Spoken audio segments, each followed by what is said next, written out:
Yo, it's your boy Ryan, Northwest Sports Fanatics, back at you with a new video. Today is Monday, May 13th, 2024, with your boy Ryan and the Northwest Sports Fanatics. Make sure you guys subscribe to the channel. Smash that like button either now or on your way out. Donate to your boy if you can. Cash App $ORION NWSF or the YouTube Super Chat right here. We got some baseball here tonight. The Kansas City Royals versus the Seattle Mariners. First pitch will be here in roughly 9 minutes. So let me cue the music. We'll take a look at the thumb, and then we'll get into the starting lineups. Hope everyone is having a fantastic Monday. Let's go.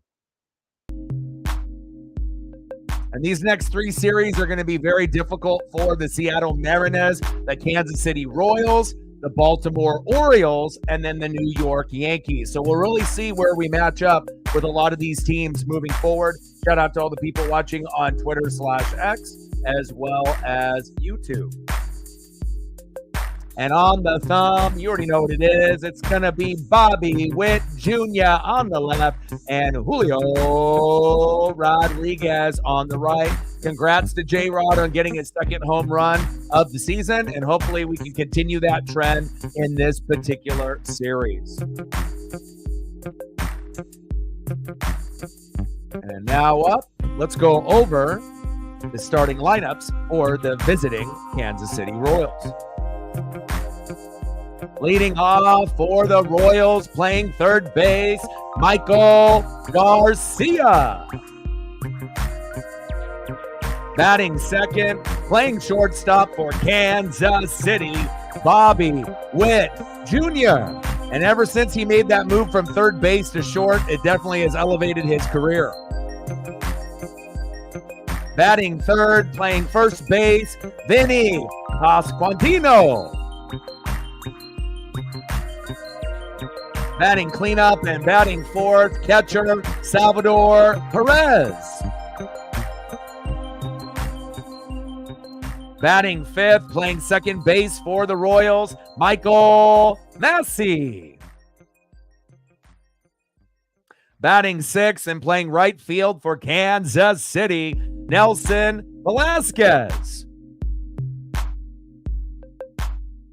Batting seventh and playing left field, MJ Melendez.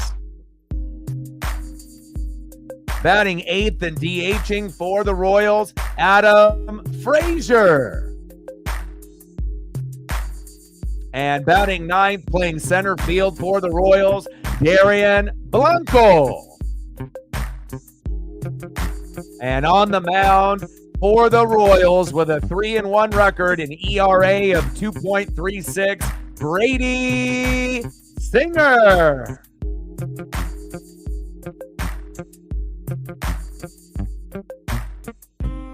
Let's get into the home Seattle Mariners.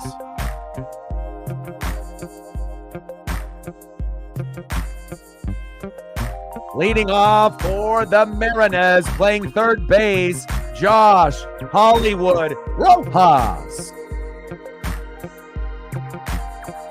Batting second and playing center field, no-fly zone, Julio Rodriguez. Let's go, J-Rod. Home run number 3, number 4, number 5, hopefully coming up very, very soon.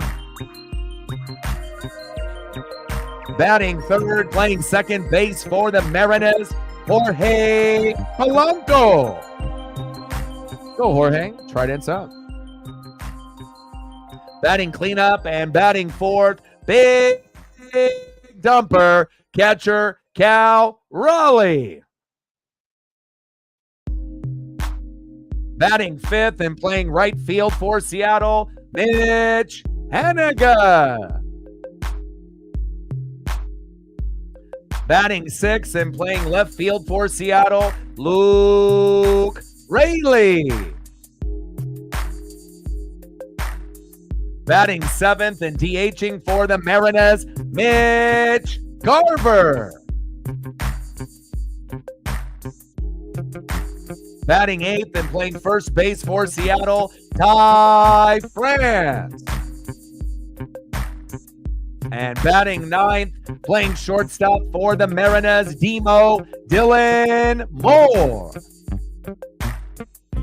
And on the mound for Seattle with a 3-3 record, an ERA of 4.15. He's got a slight injury to his right knee, but we're going to have a lot of faith. We're talking about our guy, George Kirby. Let's go, baby. Fight off that injury, baby. Let's get it. Let's go, Mariners. Let's go. Jason in the building. What's good? Appreciate your support. Matt in the building. Let's go. Let's get to 100 in donos. It's been really light last week. Your boys got a lot of bills to pay, so anything that we can get on that side is definitely going to help us out. 20 likes or more, 100 on the donos on every single stream. That is the goal. Let's go, baby. Let them know.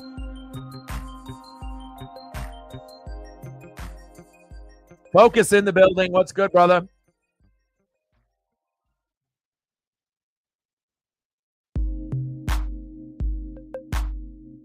Ah, okay. Okay.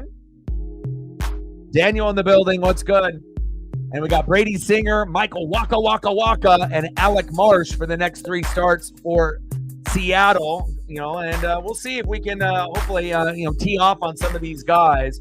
And then as we're going into the starts, I believe, but I don't want to be wrong. Let's just double check. I just want to make sure everything is still up to par. And then we're going to have George Kirby today, Logan Gilbert tomorrow, and then we'll have Brian on Wednesday. Let's go. We're going to have a jam-packed week. So obviously we got Mariners and Royals Monday, Tuesday, Wednesday. Mariners have a day off on Thursday, so we may do an NHL playoff game on the Thursday stream.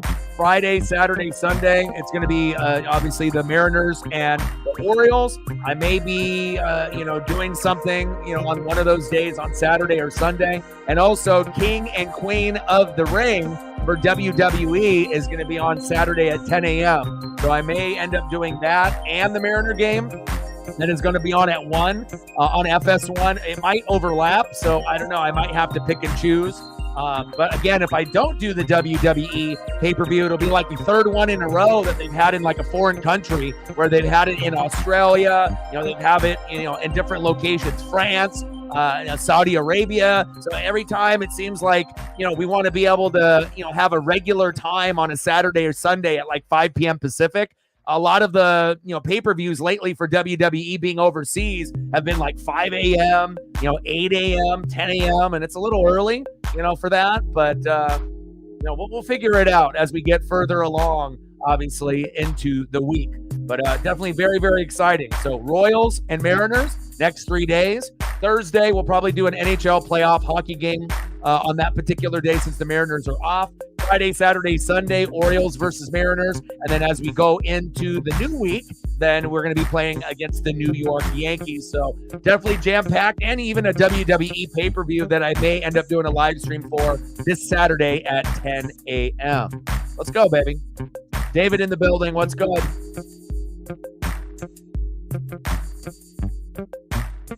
I appreciate you. Thank you so much. Every dollar counts.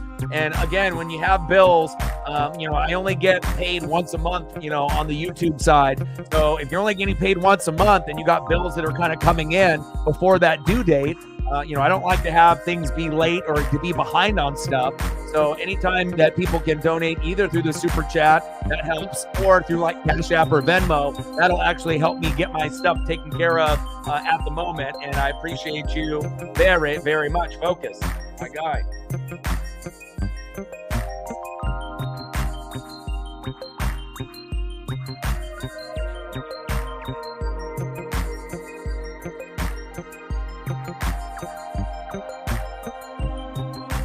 Appreciate you, man. And again, a lot of the streams last week were pretty underwhelming. And again, I don't expect to be at like, $500 every single day or anything like that. And obviously the number one thing is you don't want to be at a zero ever. At the very least, you want to at least be at $1 to at least feel like you accomplished something for all the hard work, time, and energy of me calling the game and producing the game at the same time. But also on the flip side, there'll be days where we'll hit 50, we'll hit 100, 200, 300, 400, 500.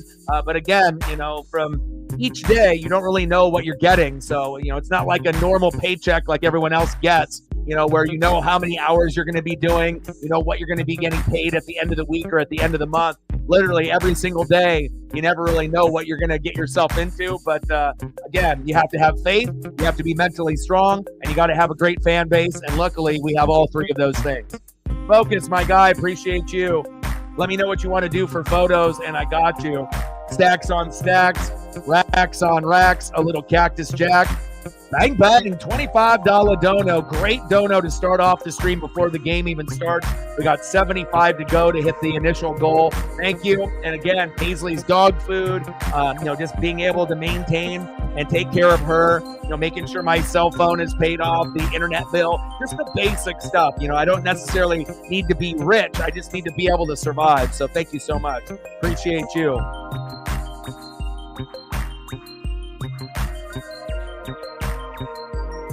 All right, baby. Leading off for the Royals, third baseman Michael Garcia. Batting second this inning, playing shortstop Bobby Witt Jr. And batting third, first baseman Vinny Pasquantino. And like I mentioned earlier, on the mound for the Mariners, George Kirby. Let's go, baby. I know that knee isn't feeling 100%, but hopefully he can hit his location. Because it seems like the speed, was a little questionable the last couple starts. That first pitch, 97, right there out of the gates for a strike. I like that. But a location and speed were a little low in the last couple starts, obviously due to the injury. So hopefully we can end up keeping good pace here tonight. 0-1 pitch. Garcia all the way to right field to Haniger. One away. Let's go, baby. Let's go, M's.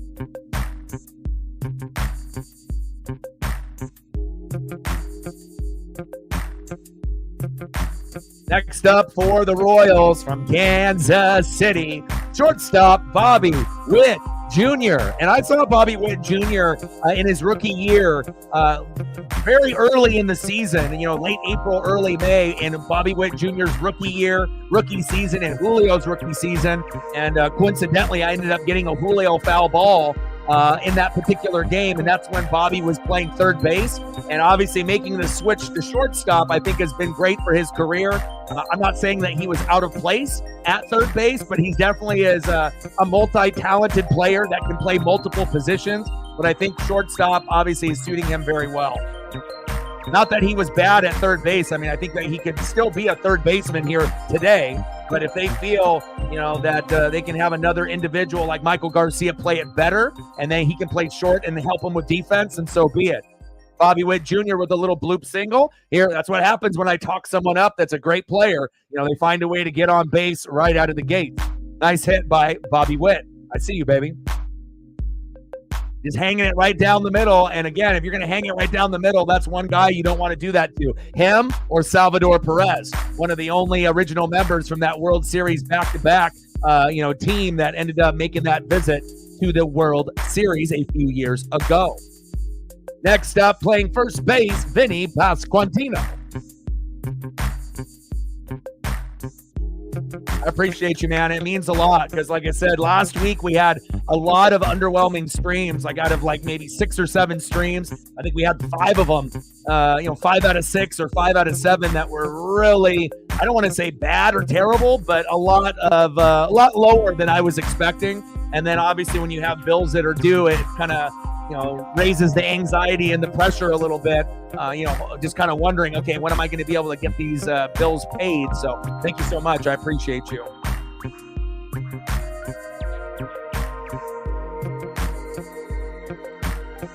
I appreciate it, man. And I know with your situation, obviously with work, it's a little bit different. financially for you compared to where you were maybe a few weeks ago to where you are now before you transition into whatever you decide to get yourself into. But I really do appreciate thinking of me and Paisley and looking out for, not only our safety, but also looking out for my dreams. So I appreciate you, and Paisley appreciates you very much as well. Top of the first, 0-0, Royals and Mariners. Runner at first, one out, 0-1 pitch to Pasquantino. Behind in the count, fouled it off, 0-2 count. Megan in the building, what's good? MSU in the building, what's good?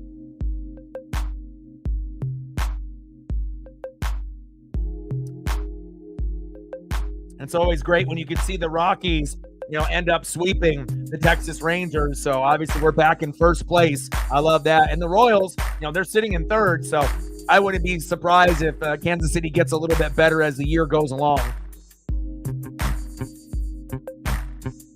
1-2 pitch. And he hits Pasquantino on the toe. Come on, George. See, right now, I feel with our pitchers, it's like with Luis Castillo and Kirby and Miller, and obviously Wu is just, coming back. He had his first start, obviously, last week. I don't really feel like that confident. I know we have a good, pitching rotation, but I don't really feel confident in a lot of the guys that we have. I mean, are they good? Yes. And I'm not really confident what we're going to get game in and game out hitting wise either, but hopefully, and with George, he's got a knee injury. So, and obviously they're trying to mask it and he's just trying to fight through it. So there's a reason why his numbers and his production hasn't really been as good. But for like Luis Castillo starting the season 0-4, no one saw that. But he's getting close to being 500 and winning, a majority of his starts since that debacle and 0-4 start. So I like that. Bryce Miller is also hit or miss like Kirby this year. Logan Gilbert is our best pitcher, but he got rocked with a 5-run first inning, and we got beat up 11-1 in his last start. So hopefully tomorrow will be better for him. He can get back to being great. And then hopefully Brian Wu, can get 8 to 10 Ks, on almost every single start that he has, and we can have that solid 5-hole because Emerson Hancock, he wasn't cutting it. Top of the first, runners at first and second, 0-2 pitch to Salvador Perez. Little spin off to look at first.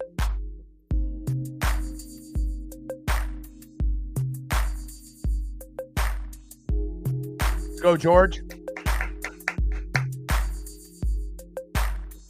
And I've had quite a few people mention to me that they made the trip up there for Mother's Day. I've had a couple friends. And if you ended up going to that game yesterday, what a treat getting to see Julio get his second home run for the season, and just a great performance overall for Mother's Day. So shout out to Focus and some of my other friends that ended up going up to that game and having a great time. Top of the first, 0-0 Royals and Mariners. Runners at first and second after Kirby ended up hitting Pasquantino on the toe, which is not ideal. And hopefully we can find a way to get out of this inning, maybe with a cheap double play. Salvador Perez fouls that one off. Come on, baby, let's go.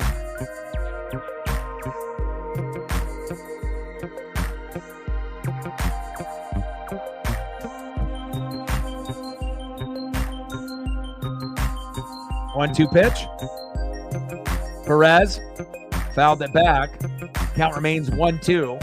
And Perez is crafty. Like I said, out of all the guys, on the Royals, I mean, obviously Bobby Witt Jr. is going to be the one that, teams fear the most. But I would say, the guy that's in that number 2 spot definitely is Salvador Perez. He can play catcher. He can play first base. He can DH.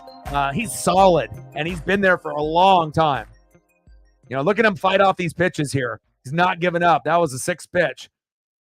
Sinker, slider, sinker. Trying to mix it up on Perez.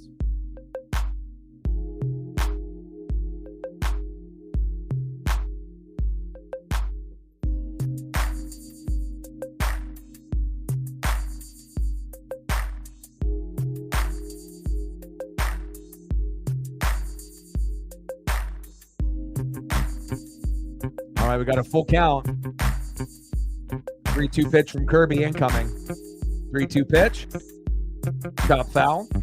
Come on, baby. Double play action here. No home runs.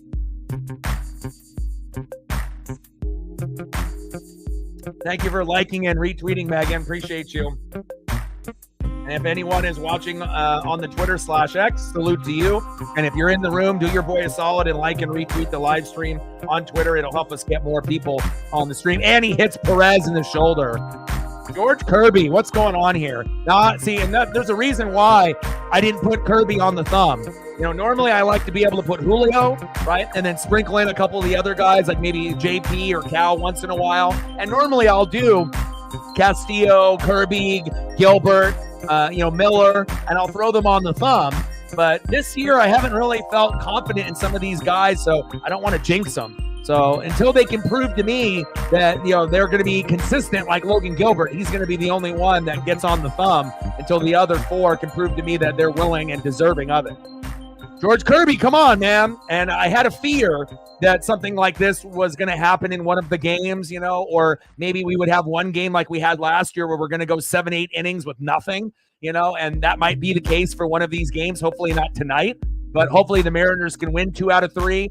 But if we're not careful, we could definitely get swept by this team. And the same thing goes for the Orioles and the Yankees. This is a very tough stretch in the schedule. And again, if the pitching isn't there and we can't get 5 runs and 7 to 10 hits from our hitters, we're going to be fucked. So 0-2 pitch. There we go. Michael Massey, sit down after the base is loaded. There we go. Sorry, Michael. Not today. 2 away. We got to find a way to get out of this inning. Leaving bases loaded stranded would be great. Would be excellent. Phenomenal. Next up for the Royals, right fielder Nelson Velasquez. Let's get his ass out. Let's go.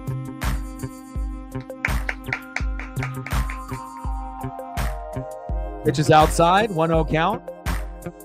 And again, if you're going to be pitching, in the low 80s, high mid 80s, high 80s, mid 80s, every once in a while something in the low 80s, it just makes me really, really nervous because, again, you're not really going to get that top end heat, like you're going to get out of Castillo, Miller, and Wu. And, Kirby, he's probably more like Gilbert, where it's more about less speed and more location and touch.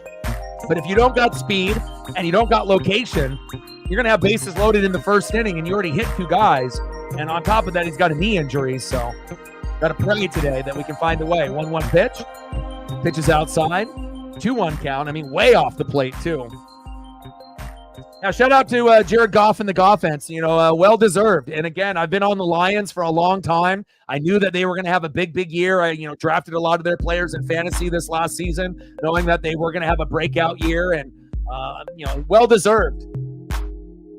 Chopper. Throw to first. There we go. Bases loaded, stranded. You can't ask for a better first inning than that, especially with all things considered. We could have ended up being down 4-5-0 in the first inning, and if that would have happened, we definitely would have lost. So, okay, I can breathe a little bit easier here. Thank God. All right. And let me know, Focus, if there's anything that you want to see photo-wise. I got you. Let's go, baby. Let's go, Mariners. Like, sub, donate, comment, share. Help your boy out. Let's go, baby. And I appreciate you, Matt and Megan, for helping out on the Twitter/X side. And make sure you smash the like button on the YouTube side as well. Let's see, we got about 22 now total. And again, we will end up having probably in the 40s or 50s, by the time the game is done, or, throughout the game. Obviously, we'll get a few more people coming in. And if you haven't smashed the like button just yet, please do. We need 3 more people to get to 10. So we got about half of the people watching on YouTube, the other half on Twitter/X. Twitter/X, they don't have a like button over there. So we need to really, encourage the people that are watching on the YouTube side to pick up the slack for the people on the Twitter side, X side. And then we may need some of those people from Twitter/X to hop over from Twitter X, going over to YouTube and helping us out as well. But I think that we'll be able to get to 20. Let's go, baby. Yeah, I can do that. Hold on, let me pull it up here. I always like taking care of people. All right, hold up here.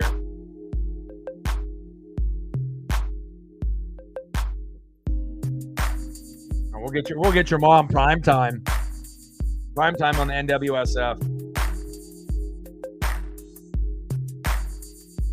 And Focus and his mom and family ended up going to the Mother's Day game yesterday and got a couple photos that he ended up sending to me. And let's see if we can, I'll pull this up.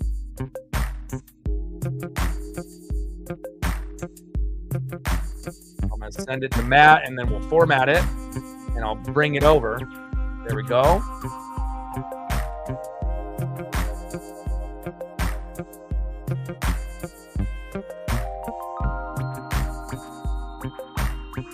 Looks like your mom had a fantastic time. Next up in the box, Hollywood Josh Rojas popped up. Go foul. Thank God. Did he catch that? Oh, wow. That fan. Let's go, Rojas.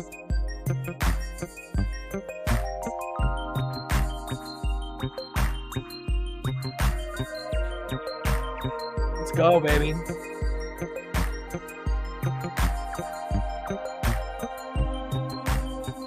With the finger, too.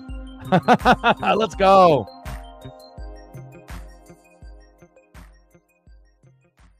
Bottom of the first, 0-0 Royals and Mariners. In the box, Hollywood Josh Rojas in the last 8 games, batting .412. Rojas crushes it. Foul. Almost in the same spot. Did the same guy get it? Wow, he got 2 baseballs. You got to be shitting me. Wow.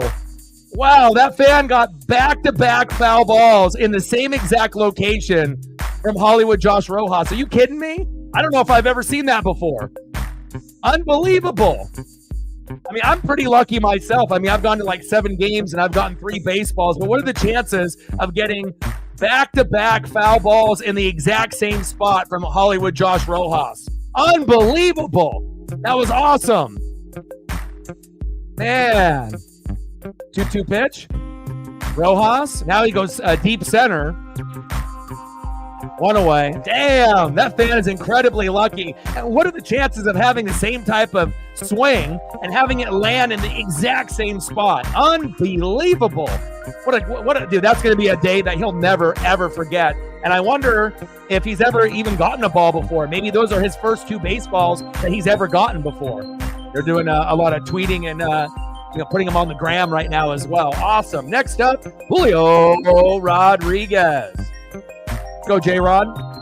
Big swing and a miss. 255 average, 2 home runs, 13 ribbies. He was pacing for 4 home runs before the Mother's Day game. Now he's pacing for 8, and for every home run, that number will go up. Let's go, baby. Let's go, Julio.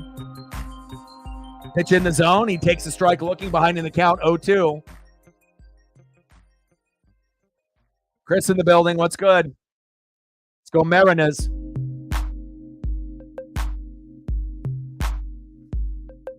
Pitches outside, 1-2 count. Now we're at home. Like I said, obviously the last set, this set, and then we're going to have the Orioles, and I believe we're going to be going to Baltimore because I'm going to see the Orioles like around 4th of July, and then I believe once we go to Baltimore, we'll be making that road trip on the East Coast, and we'll be at New York as well. So this will be the last series at home before the road trip. Pitch is low and outside. Good eye, Julio. Never thought I would say that. 3-2 count. Count is full. Let's go, Julio. Trident's up. Julio. Melendez in the right spot in the right time. 2 away. Next up for the Mariners, playing second base, switch hitter, Jorge Polanco. Trident's up. This would be a great game for him to be able to get that trident and give us the lead.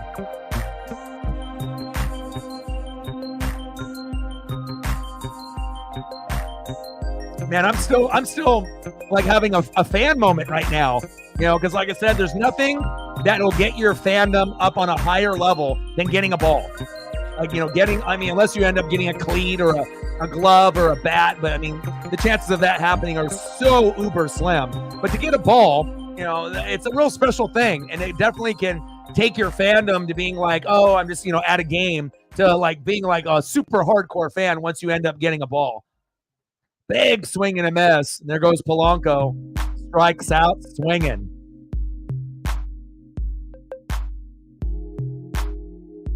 Wow. Can't believe he got 2 baseballs and 2 pitches. Unbelievable. That'll definitely be on Mariners Twitter and Mariners socials tonight for sure. 100%. All right, let's see who's up next here for the Kansas City Royals here in the top of the second.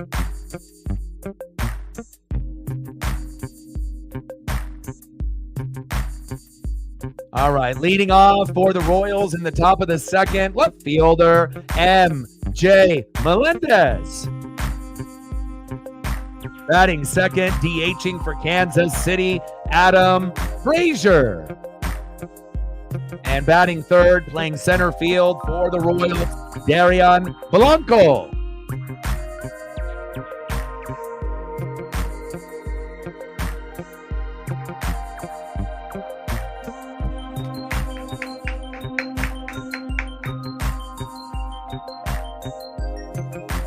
I hope you feel better.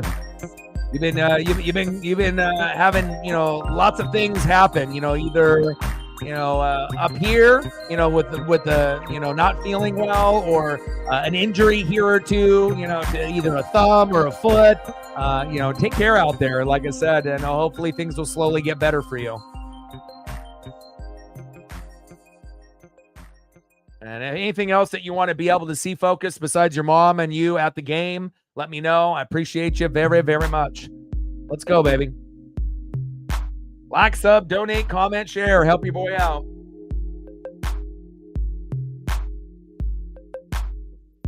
Oh, prayers up for the mom. Is it just like something like normal, or is it something a little bit more serious? And if you haven't smashed the like button just yet, please do. We need one more person to do it in the YouTube room, and we'll be at double digits. We'll be at 10. So we got 9 with 13 people watching. So I know there's a few of y'all that haven't done it yet. So if you can do that for me, it'd be greatly appreciated. And then we still got another, 10, 12 people watching on Twitter/X as well. So the top of the second, George Kirby on the mound, 1-0 pitch to Melendez. Pitch in the zone for a strike, 1-1 count.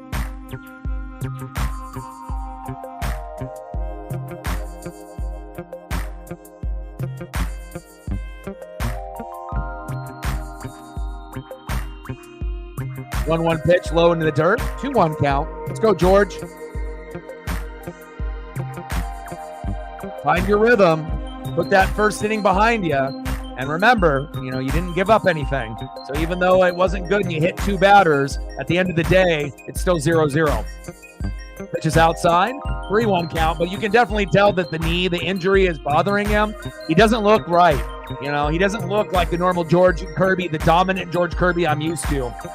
Seems like he's a little overthinking a little bit, and he's trying to will himself through it. And obviously the Mariners need him.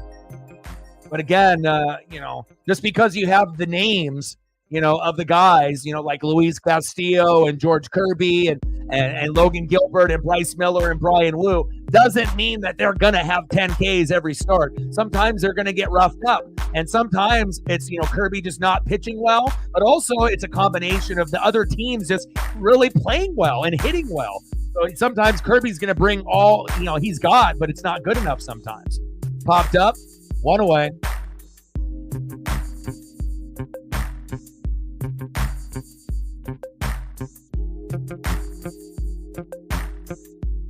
Next up for Kansas City, DHing tonight, Adam Frazier.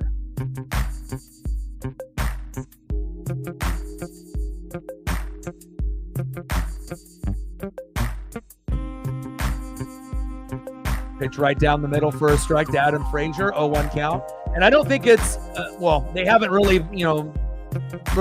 mentioned the severity of the injury, but obviously it's not season ending. It's not like he's got an ACL, MCL, PCL, or an Achilles tear. So obviously it's not like that, but obviously something is strained, like ligament wise, or something is sore, and obviously it's just not right. But again, he's fighting through it. And, even when Scott was going over that Kirby, wasn't going to miss any starts, he's going to fight through the pain. But at some point or another, if it ends up, where he ends up playing bad for 3-4 starts in a row, at that point you may have to have him sit down or go to the IL for a little bit and rest up. We need him, towards the end of the season. And again, we need him all year. But again, it's not going to do us any good, if we get George Kirby on the mound and he's only being able to give us like 60% of who he is. But I'm not really sure with our staff if we have anyone that could fill in for him. We've already had to send down Emerson Hancock, and we have Brian Wu there. But I imagine there's a couple guys that are kind of floating right now in like single A, double A, triple A ball that we could potentially bring someone up. But I think that they feel a 60 to 80% George Kirby is better than anybody that's in like triple A, and I understand. He's going to need some help, though, from the bats tonight. 3-2 pitch to Frazier, chop foul. But obviously it's not as serious as maybe some people originally thought, because if it was, he wouldn't even be able to get up to top speed of 97. So, but I'm still very curious to see, where it goes, and I'm going to be observing closely. Pitch in the zone. There we go. Nice punch out by George. Mariner Moose coming out.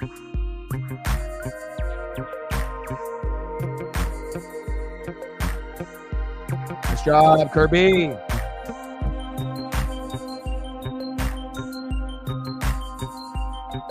Yes, sir.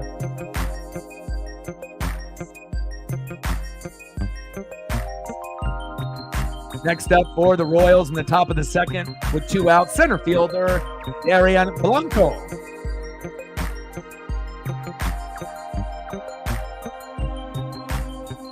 Yeah, but they're not going to sit him, And again, and things might have gotten better, since the initial injury, and they haven't really updated, the media or the fans and whatnot. But I mean, we'll find out, in the next 3 or 4 starts, if he ends up being 0-4, in the next, 4 starts, then obviously we'll see where we are hitting wise. And if it was because we lost because we didn't get enough hits and home runs, or a combination of both. So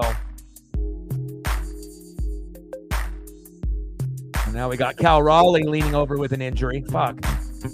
Hopefully his thumb is okay. I mean, there was a part of the season last year where Cal Raleigh was essentially playing with no thumb, and he was battling through it.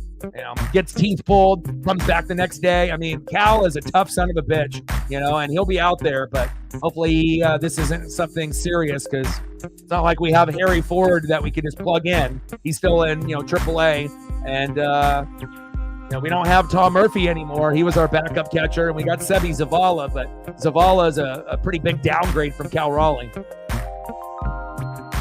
Cal's going to tough it out, it looks like.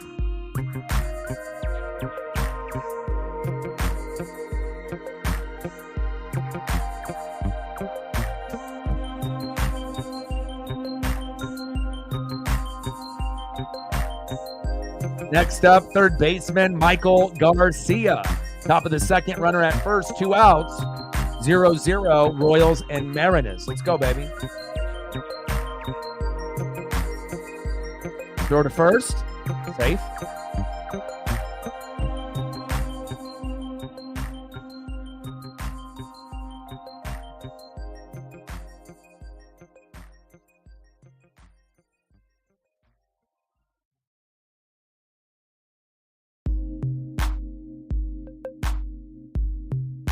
Safe at second, damn it.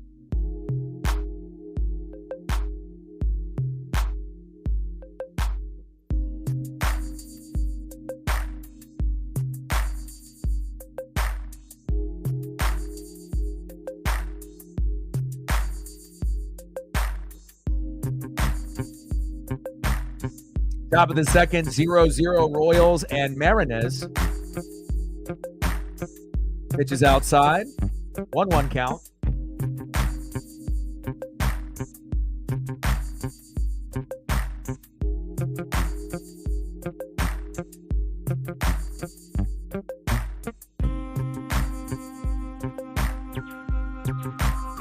Ooh. Kirby to Polanco. Trying to get Blanco. Blanco's 11 for 12 in stolen bags this season.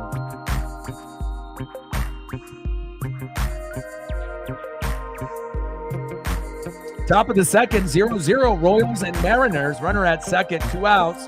Kirby's already 40 pitches in. 1-1 pitch to Michael Garcia. Runners in scoring position. He's batting .300 with 1 homer and 20 ribbies in 2024.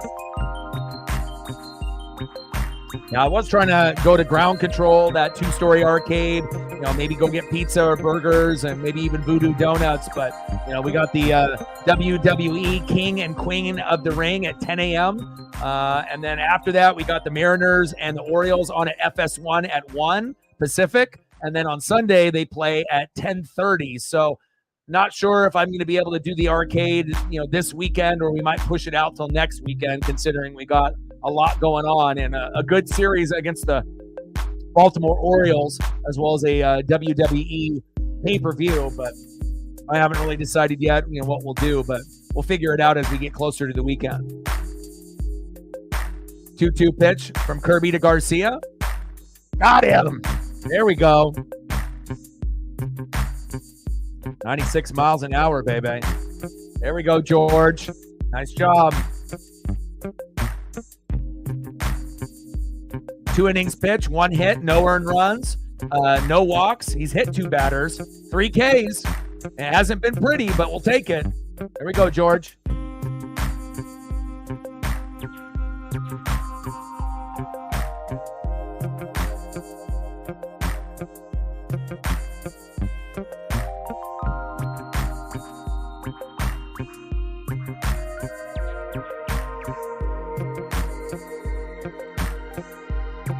Keep that confidence high, baby. Fight through that pain. Unless you're 100% now and everything's good and it's just, the other teams are just starting to beat you up. But let's go, baby. I believe in you.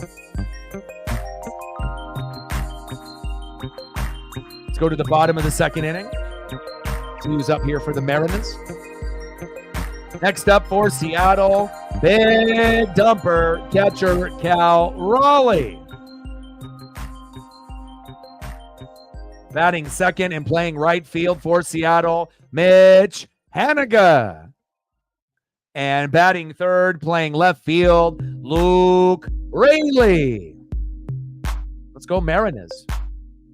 And I was grinding. Obviously, I woke up super early. Me and Paisley went on a couple walks.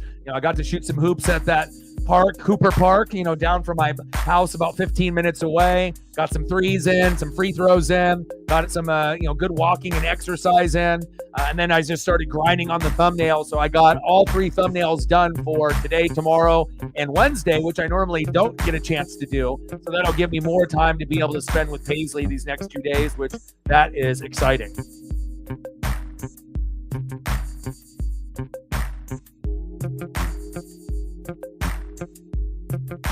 Let's go, baby. Let's go, Cal.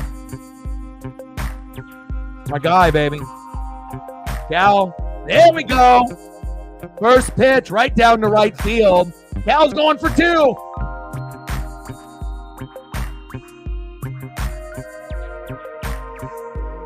Go.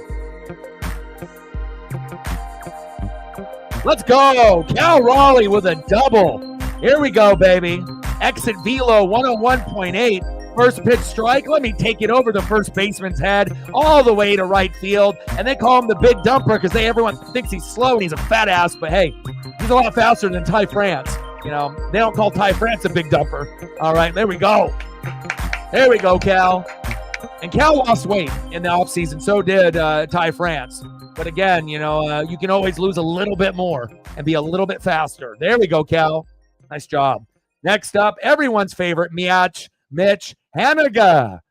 0-1 pitch to Haniger. Low and outside, 1-1 count. Bottom of the second, 0-0 Royals and Mariners. Cal at second. Way to get into scoring position, off a single, and you turned it into a double with your hustle. And hopefully that'll be something that the other players can pick up on. Chop foul, 1-2 count. Come on, Mitch.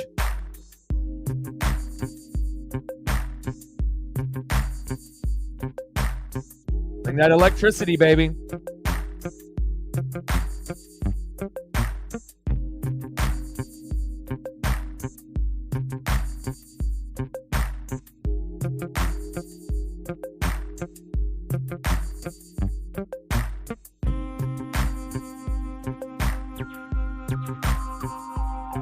1-2 pitch. Pitch is outside. 2-2 count.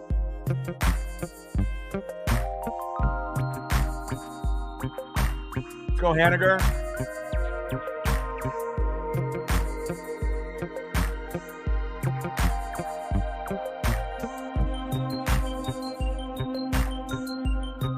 Chop foul. Damn, look at the Hurricanes battling back, being down 3-0 and then winning the last 2 games to get that series to 3-2. And we got Stars and Avalanche that's on right now as well in the NHL playoffs.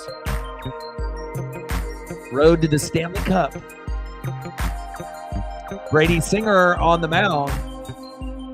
Mitch Haniger in the box. Pitches outside, 3-2 count.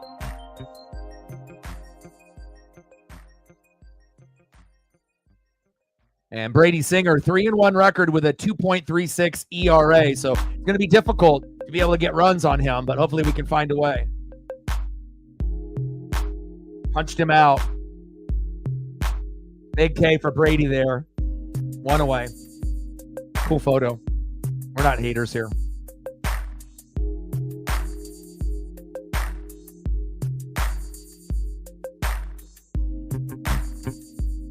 Second strikeout for Singer. Next up, left fielder Luke Raley. Go, Luke.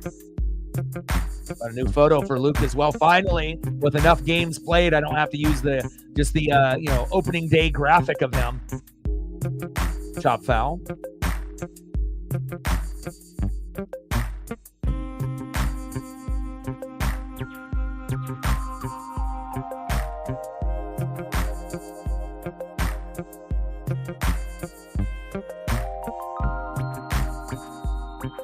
Pitch is high. 1-1 count.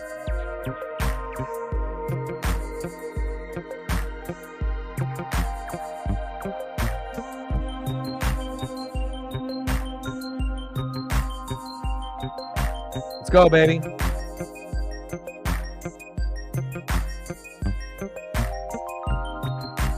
Back.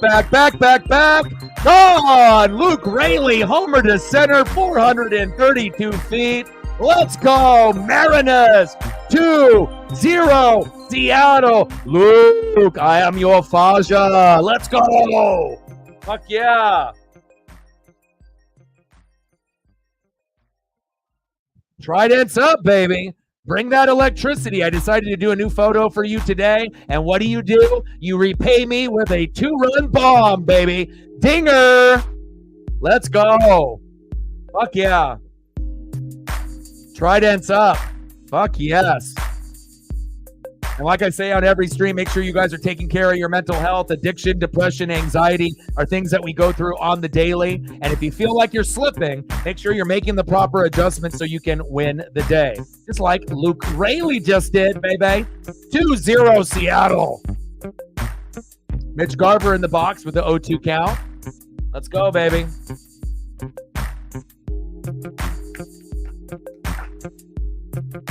Reflect with great timing. $5 holla. Let's go, baby. Popped up. Should be a routine play.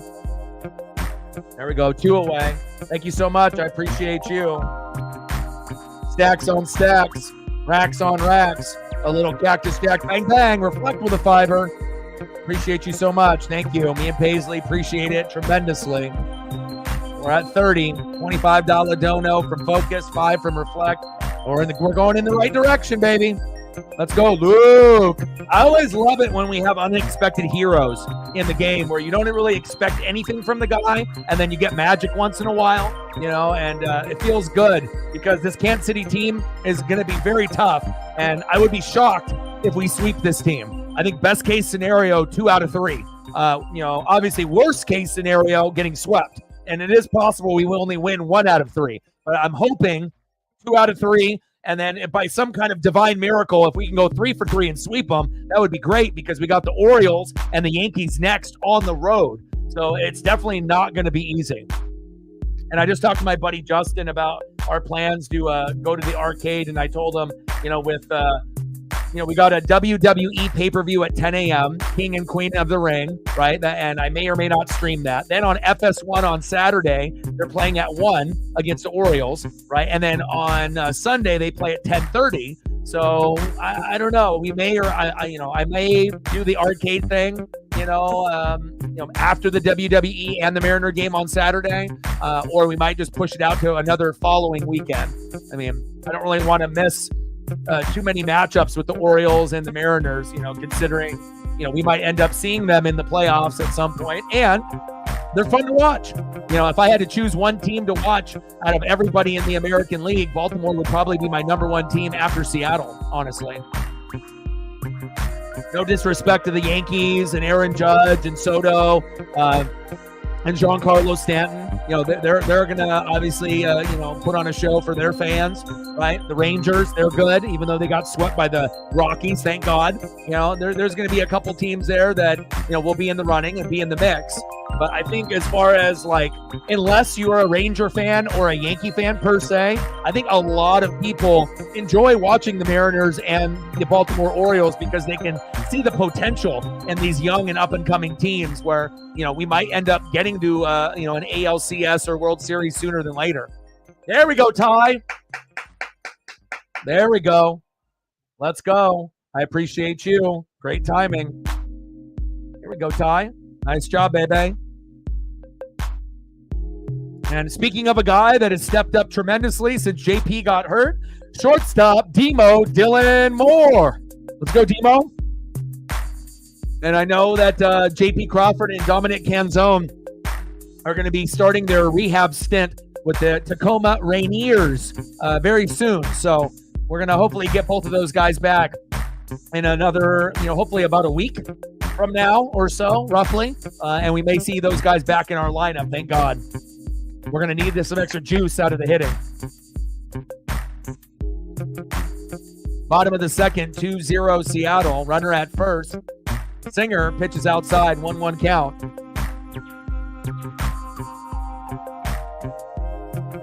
Joust. Man, I love old school stuff, and it's kind of cool to have the old school stuff from the 80s and 90s machines, and then some of the newer machines as well. So you get a little throwback in there. But, usually we're going to go after, games that we can play together to try to beat them, like Ninja Turtles and things like that. So, Demo, chop foul. Did you get to see the game from the very beginning, Reflect, or no? There was a guy at the very first at-bat for Josh Rojas that was sitting off third base right on the barrier, right in foul territory. And in back-to-back hits, the guy got both baseballs. So he fouled one off, the guy got it, and then literally the next pitch, yes! Demo down to the left field, go, go, go! Ty is too slow with that, I don't want to say fat ass because he had lost weight, but, Cal Raleigh pushed for two, and even though it was only a single, but Ty was like, you know what, I'm going to get thrown out at home if I go. So there we go, nice stand-up double by Demo, but crazy that fan, got the Rojas Hollywood ball, right there, being in the front row, right there kind of as it's going where it's going to be like a home run, 331, right there on the barrier, where it's foul or fair. And then the next pitch, it went right to him again. And then he got it with his chest, and he literally was holding up both baseballs. It'll be on social media for Mariners, definitely. It might even make the news, because you don't usually see, one person, get two baseballs, unless you're going to be like that one guy that we know of that likes to knock over kids and get baseball after baseball. But, just what are the chances of that happening? 1 in 10 billion to have Rojas foul off 2 balls and 2 pitches and the same guy gets both baseballs? Unbelievable. Unbelievable. I should be his friend. We can work on some tactics together.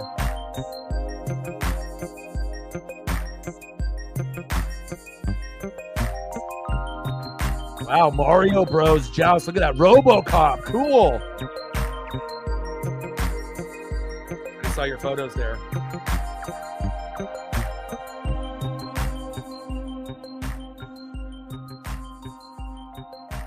Oh, yeah. Taylor was definitely watching. Now Rojas is back up. Now, if this guy gets a third baseball, I think I'm pretty fucking lucky. When I go to games, considering I've gotten, 2 AAA baseballs when I was 10, 3 Seattle Mariner baseballs, Obviously in just the last couple years. So I'm at a total of 5 right now in my lifetime, and I've only been to 7, 8 games of the Mariners total. So I got a good percentage, but man, 2 baseballs off 2 hits back to back. That's got to be some, I don't even know, 1 in 10 billion. Like, what are the chances? Super cool, man. That'll be a day that he'll never forget, but hopefully the Mariners will win, so that way he won't have like a bad memory of the Mariners losing, even though he ended up getting 2 baseballs. So bottom of the second, 2-0 Seattle. Runners at second and third with 2 outs. Rojas chops that one foul. 2-1 count.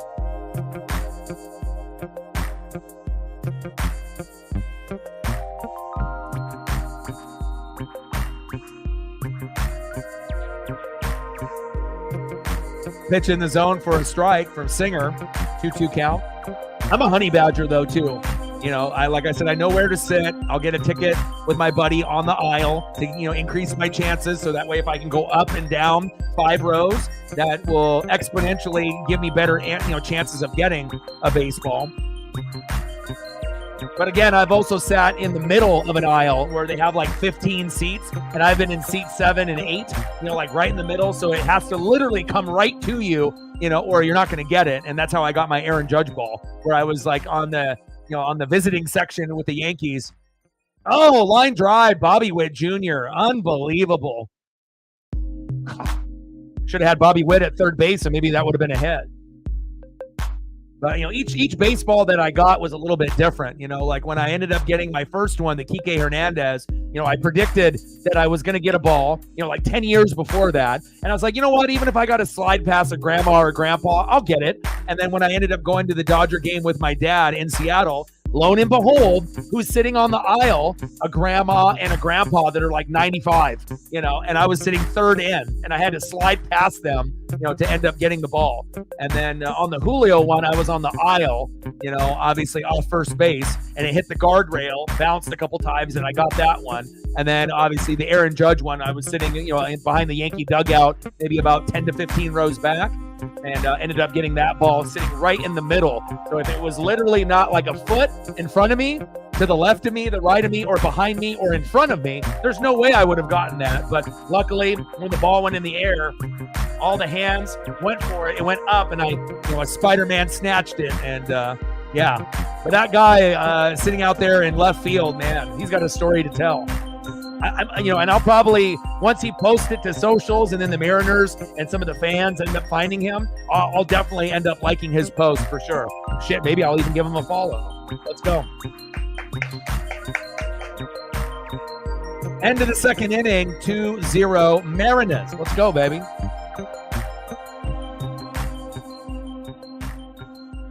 All right, see who's up for the Kansas City Royals. Let me know what you want to do for photos. If there's anything specific that you want to see, I got you reflect.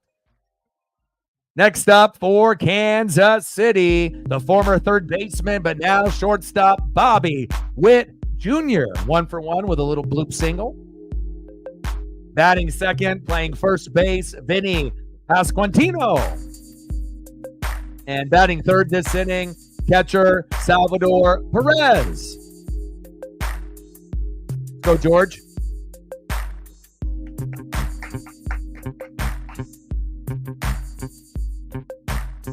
It's too early to really decide on who's going to win. You got to wait for the starting pitching to go out after the 6th inning. But, I feel pretty good of our chances, especially getting runs early. We have a hard time scoring runs. We never usually get to 5 runs and 7 to 10 hits, and when we get 2 runs or less, our record is bad. It's like 2 wins and 13 losses. So it shows you how important it is to get runs and hits early, and how important it is to get 5 runs or more, but preferably 3 runs or more. Because if you only get 2, we're not going to win the game. But if you can get 3 or more, 3 or 4, then it's going to be like 50-50. But if we get 5 runs or more with the pitching staff that we have, that's when we win 90 to 95% of the time.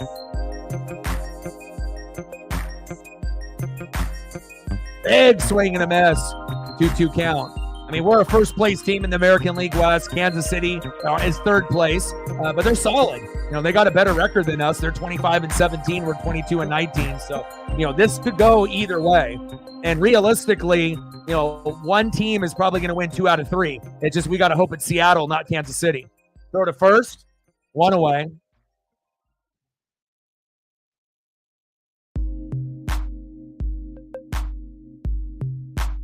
All right, Bobby, sit down, baby. Next up, first baseman, Vinny Pasquantino. Like, sub, donate, comment, share. Yeah, betting on baseball is tough, just to be honest with you. Betting in general is tough, but the number one advice that I could give you if you are going to be betting, even low dollar amounts like $1, $5, $10, $20, make sure you're doing the proper research, going in, into the games, looking at the starting pitchers, looking to see if there's any injuries. The more that you know about the players and teams that you're betting on, the better chance that you're going to have to win. Otherwise, you're pretty much throwing a dartboard at your money and it's hanging over a toilet. And either you're going to flush that money down the drain, or you're going to have a better chance to win by the more reading and the more, game watching that you do. But again, if you're just randomly picking teams to win, you're going to lose a lot of money. And that goes for baseball, basketball, football, or hockey. You got to be the good and quality bettors aren't lucky. They do the extra, research. So if you want to win money, the more effort you put into it, the better you're going to do. If you don't do any research, is it possible that you could end up getting rich or, hitting on a couple big bets? Of course, anybody can get lucky, but the more you know, the better you're going to do. Big swing and a miss. We'll take that. Pasquantino, sit down. Next up for the Royals with 2 outs in the top of the third, 2-0 Seattle, catcher Salvador Perez. And if you haven't smashed the like button just yet, please do. Popped up. Rojas is there. There we go. Go to the bottom of the third, and we need 3 more people to get to 15, 8 more to get to 20. So if you haven't smashed the like button just yet, please do. Shout out to all the people watching on Twitter/X as well as YouTube. We got over 20, 21 now, but we'll have probably quite a few more as the game goes on. At least that's what I'm hoping for. All right, let's go to the bottom of the third inning. See who we got up for Seattle.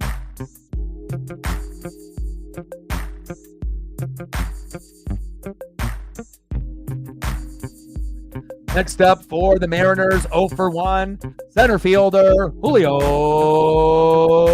Rodriguez. Go, J-Rod.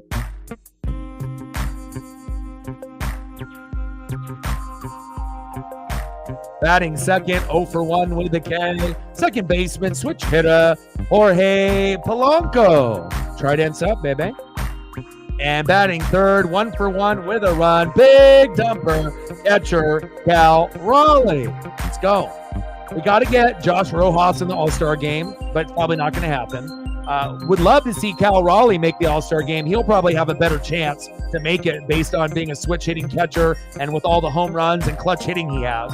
And obviously the one that also will be deserving is Logan Gilbert, who will be on the mound tomorrow. But those are the 3 that are deserving. But realistically, the Mariners will probably only have 1 or 2 guys make it.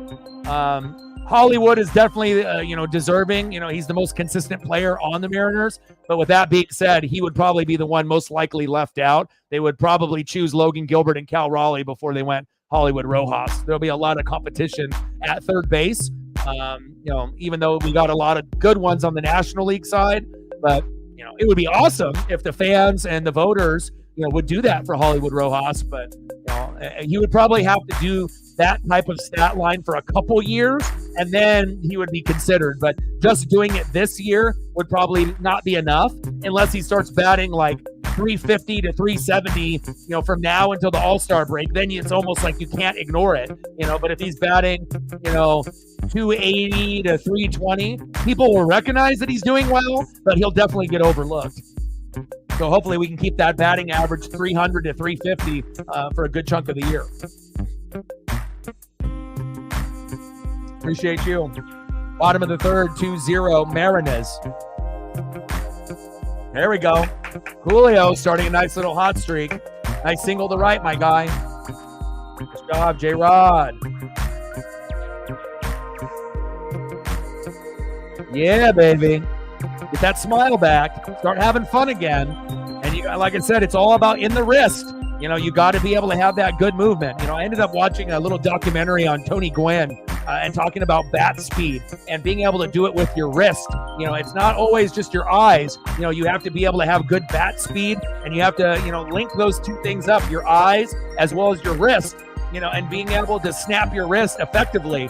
And, you know, that is something that I think Julio definitely needs to work on. But once he finds his rhythm, you know, he'll get to a point where he'll be on a definitely, I don't want to say unstoppable, you know, but he'll definitely get hot as the year goes on, you know, and we might end up having another performance like he had, you know, last year before, when he ended up playing in 4 games and having something crazy like 17, 18 hits. So, you know, averaging about 4 a game, and in one game had like 5. So, you know, it's definitely possible to have him find himself again, but it's going to take time. Polanco, there we go. Julio, go to 3, go to 3. There we go. Safe, baby. Good base running by Julio. Polanco, that's my guy. Here we go. We're hitting better today. It's that Mother's Day. You know, after that Mother's Day game, you know, we're really motivated after beating up on the A's. There we go. Polanco, Julio doing some damage. And next up, you know who it is. Big dumper, Cal Raleigh. And with one swing, we could be up 5-0. Come on, Cal. The most clutch player on the Mariners, Cal Raleigh, and it's not even close. The most consistent hitter, Josh Rojas, Hollywood. The most clutch hitter, hands down, Cal Raleigh. Best pitcher, Logan Gilbert. That's what you need to know for the Mariners. And hopefully we can, you know, add some names to that list. It's phenomenal. Let's be honest. 7th in ERA, and we don't have Brash or Santos, and obviously guys that are a little bit of a liability like Taylor Saucedo. Uh-oh, back. Warning track. Oh, he dropped it. Yes. He dropped it, baby. Let's go. Wow, he just missed that home run by just a bit. There we go. Solar Storm offense.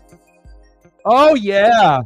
And hopefully we can get Cal Raleigh the proper respect and love that he deserves, you know, because this is a guy that should be, you know, recognized more. And maybe this will be a year where he ends up having 30 to 40 home runs, and then legitimately, instead of calling Cal Raleigh a top 10 catcher, we might actually be able to call him a top 5 catcher, and then maybe one day top 3 catcher, and then maybe one day the best catcher in baseball. You know, who's to say that Cal can't get that?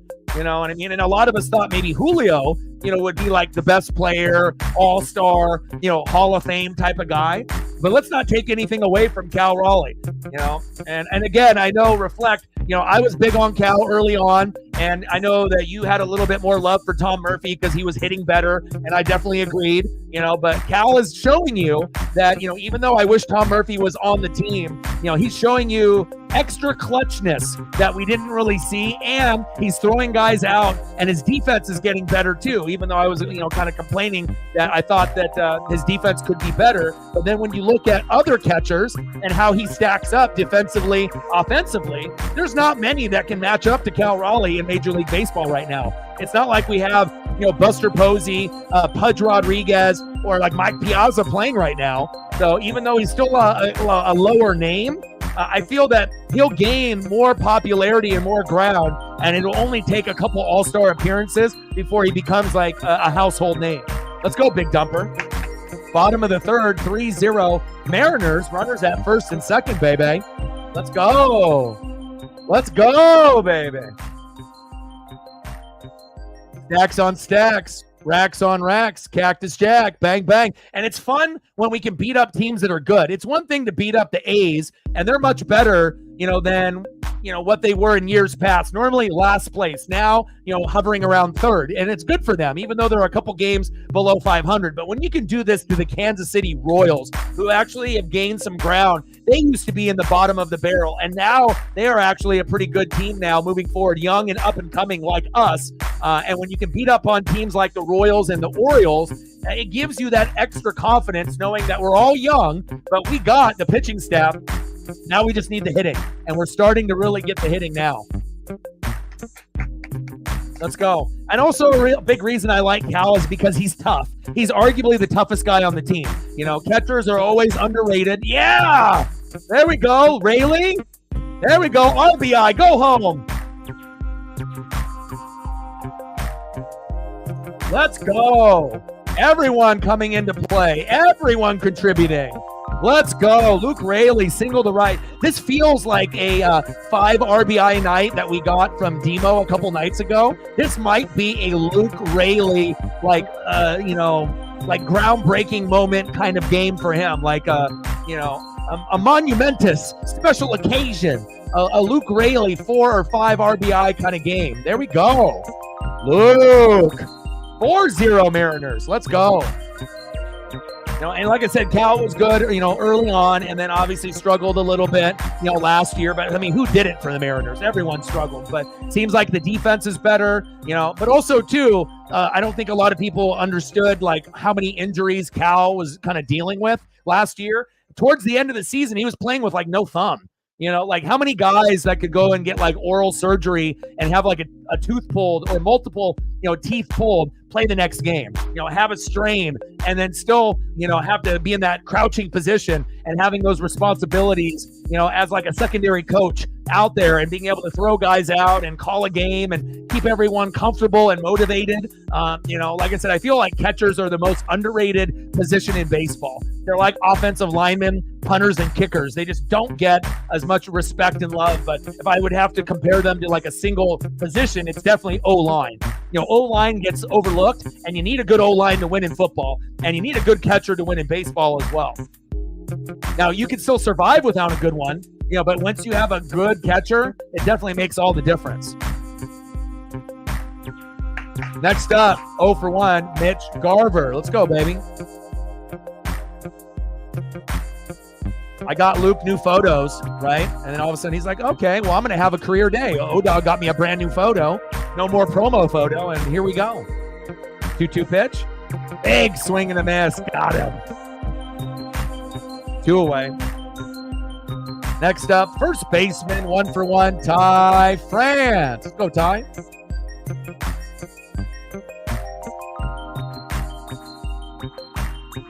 Great start for the Mariners here, baby. I don't know if any Mariner fan saw this. We were hopeful that this was going to happen, but I don't know if anyone really predicted that this was going to happen like this. And on the flip side, Singer is a good pitcher. This is not a guy that's got an ERA of 9 or 10. I mean, the guy is solid, okay? 3-1 record coming in with a 2.36 ERA, so that makes this performance even more spectacular, based on how he was playing this season.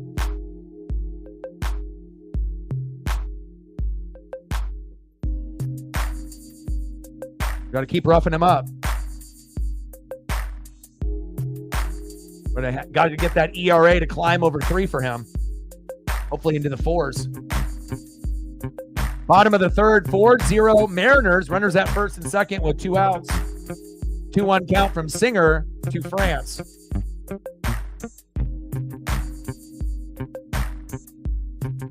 3 foul balls, yeah. Well, the guy. So there's the guy that got the 2 balls in the first inning from Rojas is sitting in that same spot where the ball boy is, but he's about 10 rows up, right on the wall. Or like he's like maybe 5 rows.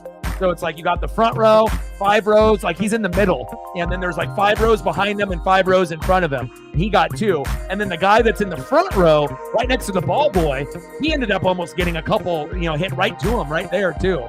I don't know what it is about that particular area tonight, but if you're sitting over there in the foul ball territory area near the pole, on left field, right there, like right on the border of being a home run and foul, and you're just right there against that barrier, man, you're living your best life right now. They've already gotten, 4 baseballs over there already? 5?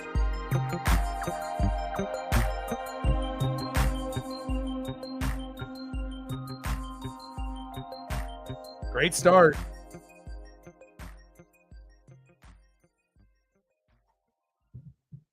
Oh, punched him out. I couldn't believe it, leaving guys stranded. But the damage is done. 4-0 Seattle. Let's go.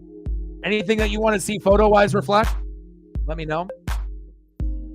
Let's see who's due up for the Royals. And it obviously makes the streams a lot more enjoyable when you get hits and runs early, where we're not getting our ass kicked 4-0 or we don't have any hits yet. And again, if you remember, which some people may or may not, and I've been doing Mariner games for years, but I remember last year when we ended up playing Kansas City, and I believe it was like one of either the second game or it was maybe the last game, the rubber match in the set, but it ended up going, I think we went 8 innings with no hits, and then we had to try to get as many as we could in those last 2 innings, and then I think that we ended up tying it up, but we ended up losing like 5-4 in like the 11th or 12th inning last season. So I don't know if that's going to happen this year, but so far so good. Pitching has been good, even though Kirby hit 2 batters in the first inning, but we didn't score. We didn't give anything up, and we're sitting at a nice, comfortable 4-0 lead. All right, let's see who's up for Kansas City.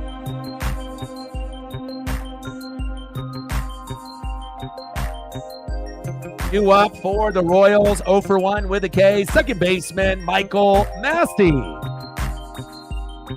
Batting second, 0 for 1, playing right field, Nelson Velasquez. And batting third, 0 for 1, left fielder, MJ Melendez. Cool photo. Little throwback jersey there. Kind of looks like Ken Griffey Jr. there. Okay, I see you.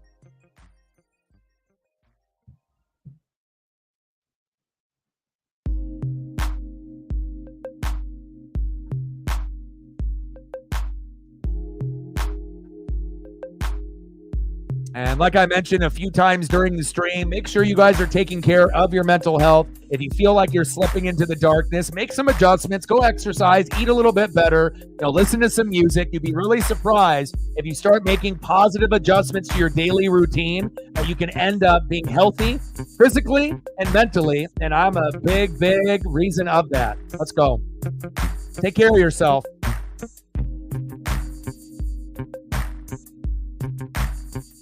All right, we'll get you some Luke. He doesn't have a whole lot available, obviously photo-wise, and luckily I was able to actually get a photo instead of like the promo photo, but I'll take a look to see if I can find anything else, but this was one of the better ones that I saw, and obviously it's rubbing off for some good luck here today. 0-1 pitch to Massey. Pitch is low and inside, but he went around behind in the count 0-2.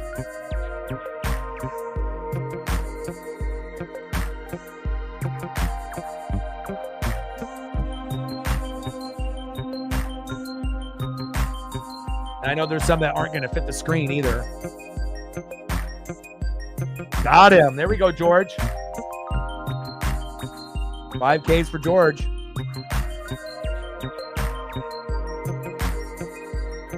There we go, George.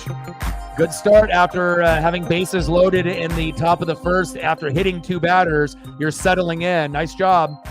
Keep it moving.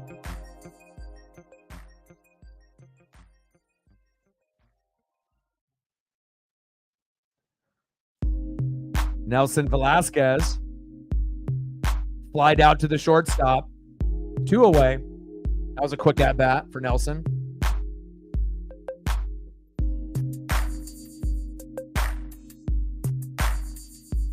Next up for the Royals, left fielder MJ Melendez.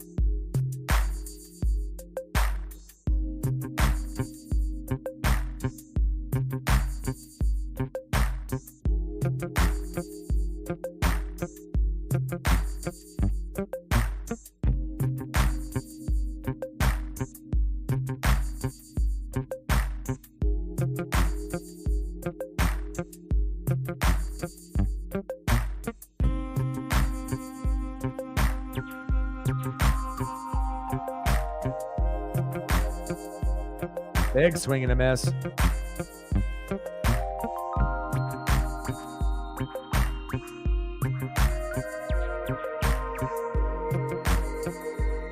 One pitch. Melendez popped up. Rayleigh's there. There we go. Nice job. Nice job, Luke. Let's see what we can find for Luke here.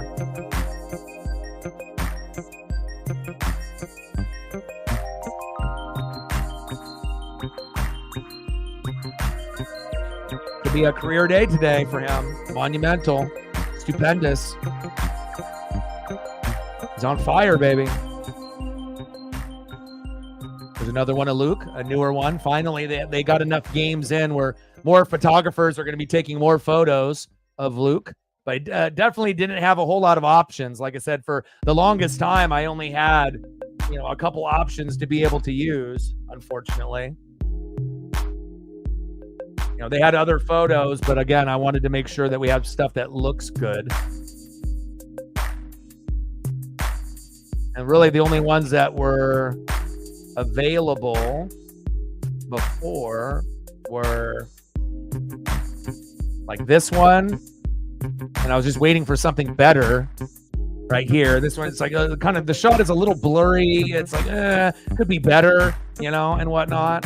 And then obviously instead of using that photo, I usually would go to at least something that looks better, and I wanted to be able to use like an action shot, but you have to wait for certain things to become available. And then obviously everyone is going to notice this one, and this is the one I typically would use until I find something better. So we probably won't be using this one ever again, or maybe we will, periodically here and there. But if we got action shots now like this, but obviously the my favorite one is obviously wearing the City Connects, and he's looking good, just like Demo. They're matching, right? They look good, right? You look good, you feel good, you play good.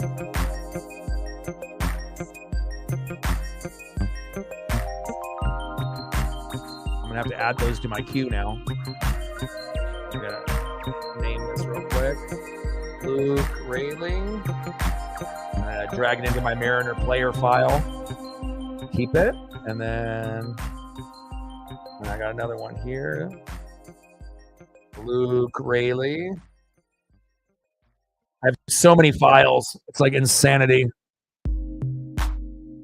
Demo popped up. One away. Gosh, that was too easy out to left field. Didn't even get a chance to be able to admire the photo, damn it. Come on, Demo. Next up, Hollywood, Josh Rojas. Let's go, Josh. We'll see if he ends up hitting a foul ball to that same spot again. I mean, it's one thing to be able to get two baseballs in a game, right? From like two different players, one maybe on the Mariners and one on the Royals, right? But to be able to get two baseballs in consecutive pitches back to back, and they were both hit by Rojas in the same spot. I mean, that is just, I don't know. I mean, that is, even for me, that is like, that's got me bamboozled, There we go. There we go. Nice hit by Rojas. Nice job, Hollywood. That's my guy, baby. It's like, I don't need to pull it, towards left field anymore. Let me go right up the middle for a single. It's like, that kid already has a memory for a lifetime. Next up, center fielder. 1 for 2 with a run. Julio Rodriguez. Tried ends up. No pressure, just like yesterday. Remember when we said that? No pressure, right? We were up 3-0. You don't have to worry about filling in for someone in the leadoff role. You can just play easy, play comfortable. Mother's Day was yesterday. Relax a little bit. Don't press so hard. Just relax. Let the game come to you, And maybe we can get a Julio home run. I'm not sure if we're going to get one tonight. That would be fantastic if we do. Right, but maybe in this series or the Orioles, we can get another one, or maybe in New York. But I'm hoping that we can get. I mean, if we can, get on fire and he can start, hitting a couple, then you're going to go from projecting for 4 home runs, and then now he's projecting for 8. So for every home run he gets, the projection is going to go up, because I think a lot of us were expecting 30 home runs and 30 stolen bags. So, but he's got a long ways to go before he gets there.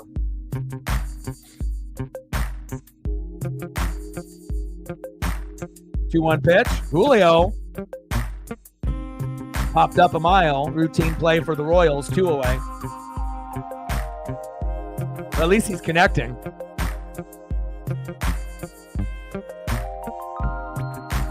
Next up, second baseman. 1 for 2 with a run and a K. Jorge Polanco. Let's go, Jorge. I put up 3 photos of you. Does that mean that you're going to do something good? I hope so.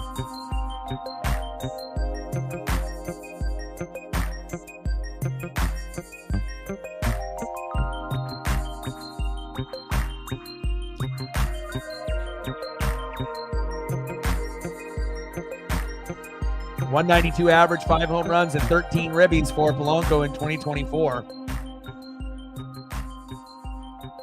4 innings pitched, 1 hit, no earned runs, no walks, 5 Ks for Kirby. And Kirby is always known notoriously as not a guy that walks a lot of individuals when he plays. Singer, 3.2 innings pitched, 9 hits, 4 earned runs, no walks, 4 Ks, and he's almost at 90 pitches already. I love that. Pitch in the zone for a strike, 1-1 count. Especially for a pitcher coming in, Royals fans probably thought they were going to dominate us today. 3-1 record for Singer with a 2.36 ERA. We got it all the way up to almost 3 now, 2.92.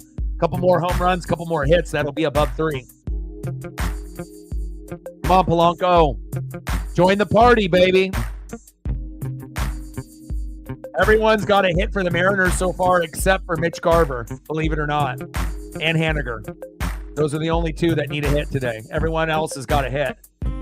That's something that you don't see every day from the Mariners. And what do we say? 5 runs, 7 to 10 hits, and we're already almost there. 1 run away, right, from almost an automatic win for our standards, and we're 1 hit away from 10. We're at 9. We do have an error, but it hasn't really hurt us yet. Pitch in the zone, 3-2 count. We're at 33.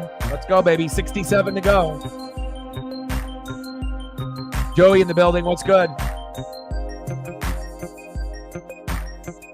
Yeah, like I said, I'll use different photos, depending on if we play at night or day. So obviously this will be the evening stream, when we end up using this. And then when we end up having the rubber match on Wednesday, I'll go to an afternoon setting, which will be like this. Technology, it's beautiful, right? I can flip it up and switch it up at any given time. So day games and morning games will be like this, and then night games will be like this. Throw to first. We leave 2 stranded, but hey, we got a 4-0 lead. We're beating up Singer, and I love it. 4-0 Seattle. Let's see who's up for the Kansas City Royals.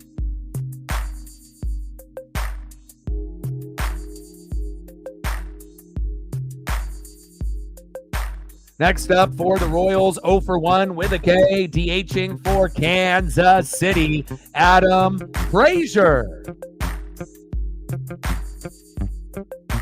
Batting second this inning, 0 for 0, center fielder, Darian Blanco. And batting third, 0 for 2 with a K, third baseman, Michael Garcia. Let's go Mariners. Let's take a look at Singer's numbers here. He's not going to be able to last too much longer. Maybe 1 more inning. He's already close to the pitch count. He's at 91 pitches. So, if he goes 1 more inning, he's going to be at like 100, 110. 4 innings pitched, 9 hits, 4 earned runs, 1 walk, 4 Ks. So that might be the end of Brady Singer. We'll find out if they'll have him back for the 5th inning or not. But if you're under a pitch count, technically they could pull him right now. Not bad for 3-1 record in a 2.36 ERA, and we've got 4 runs on him. I like that, baby. Jerry in the building. What's good? Long time no see, bro. Go Ducks. How are you? Go Mariners. What's good, Jerry? It's been a minute.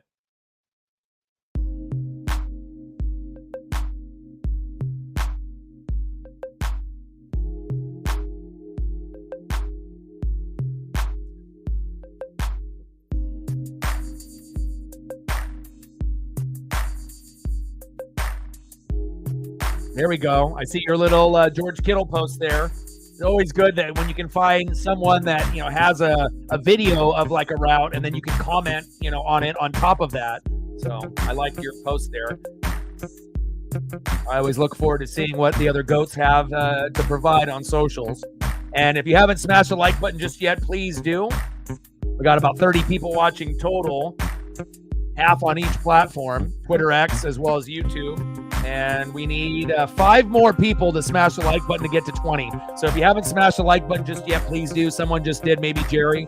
We need 4 more people to get to 20, out of the people that are watching on Twitter/X. That will have to come to the YouTube channel side to do that. Or if you're just in the YouTube chat, please do. Popped up, 1 away. Adam Frazier, sit down.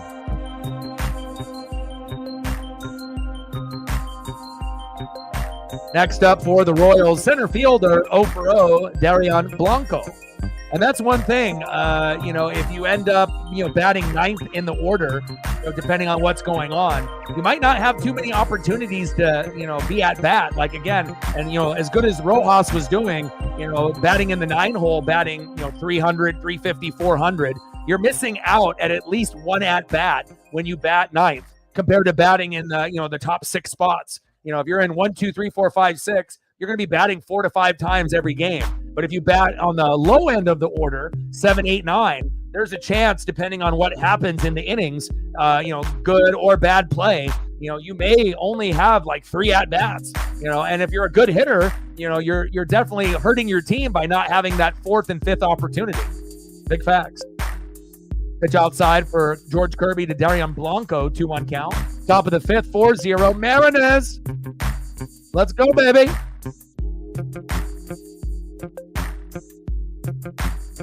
Pitch just outside the zone, 3-1 count.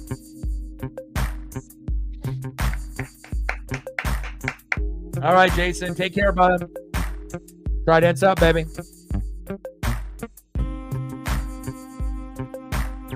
3-1 pitch. Rojas. Oh, he really had to sling it there towards first. He was safe, but again, if he would have thrown it any harder and Ty would have missed, that easily would have been a double, maybe even a triple off an error. We're at 33, 67 to go. He's safe. Good defensive presence by Ty France, because if he would have dropped that, that easily would have turned into 2 or 3. So.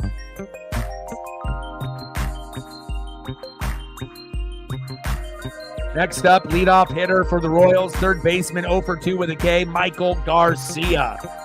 Let's go, baby. And the weather has been much cooler and more comfortable here in Oregon. We had 90-degree temperatures for about 2 to 3 days, and we're at 70 today. That's more like my liking. I remember walking outside at 10 p.m. with a cutoff shirt and shorts because it was still like 80 degrees out. Like at 10 p.m. But obviously today, 70 with a nice cool breeze. That's definitely a little bit better for me and Paisley. Got a chance to shoot some threes and some free throws at the local park, Cooper Park. What it do? Love going to that place, and I'm making it kind of a routine for me to bring my basketball with me at least on one of the 3 walks, sometimes 2, so that way I can get a couple shots in, for my mental health. It's like I forgot how much I really enjoyed shooting hoops, even if there's nobody there. It's just like me and Paisley, just to be able to, get some shots in. Obviously, I like throwing the football around and catching the baseball just as much, but, you have to have someone to be able to throw to do that. Yes, 70s, much cooler, much more comfortable. That 90 degrees and up is just not for me. Uncomfortable. Pitch is high. Ooh, that tag was close by Polanco. They might have to review that. Polanco going against Polanco. Cal's like, I think I got him. And he might have gotten him on the leg or the back. Let's take a look at this tag again by Polanco. Oh, he's out. He got him on the helmet. He's easily out. That's going to get reviewed and overturned. Let's go. Great throw by Cal Raleigh. And again, that was one part of his game that I thought that he could be better at. He is so much better at throwing guys out. This year compared to last year, like last year he was like a 3. This year he's like a 10. It's a huge difference. He's actually throwing guys out, and look at the placement of that baseball on that throw from Cal Raleigh to Polanco. Beautiful. If that wasn't right where it was to tag him on the helmet, he would have been safe. I don't know what Blanco is doing sitting there still. Lauren liking the stream. True North Trident liking the stream as well and sharing it. I appreciate you. Trident's up, baby.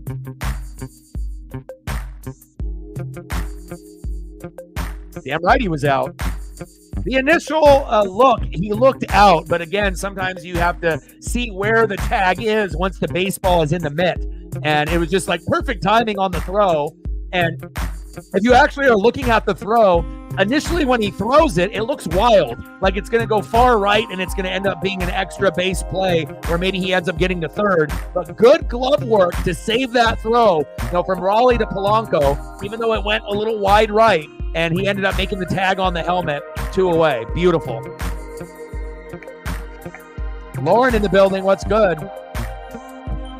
The moose is loose.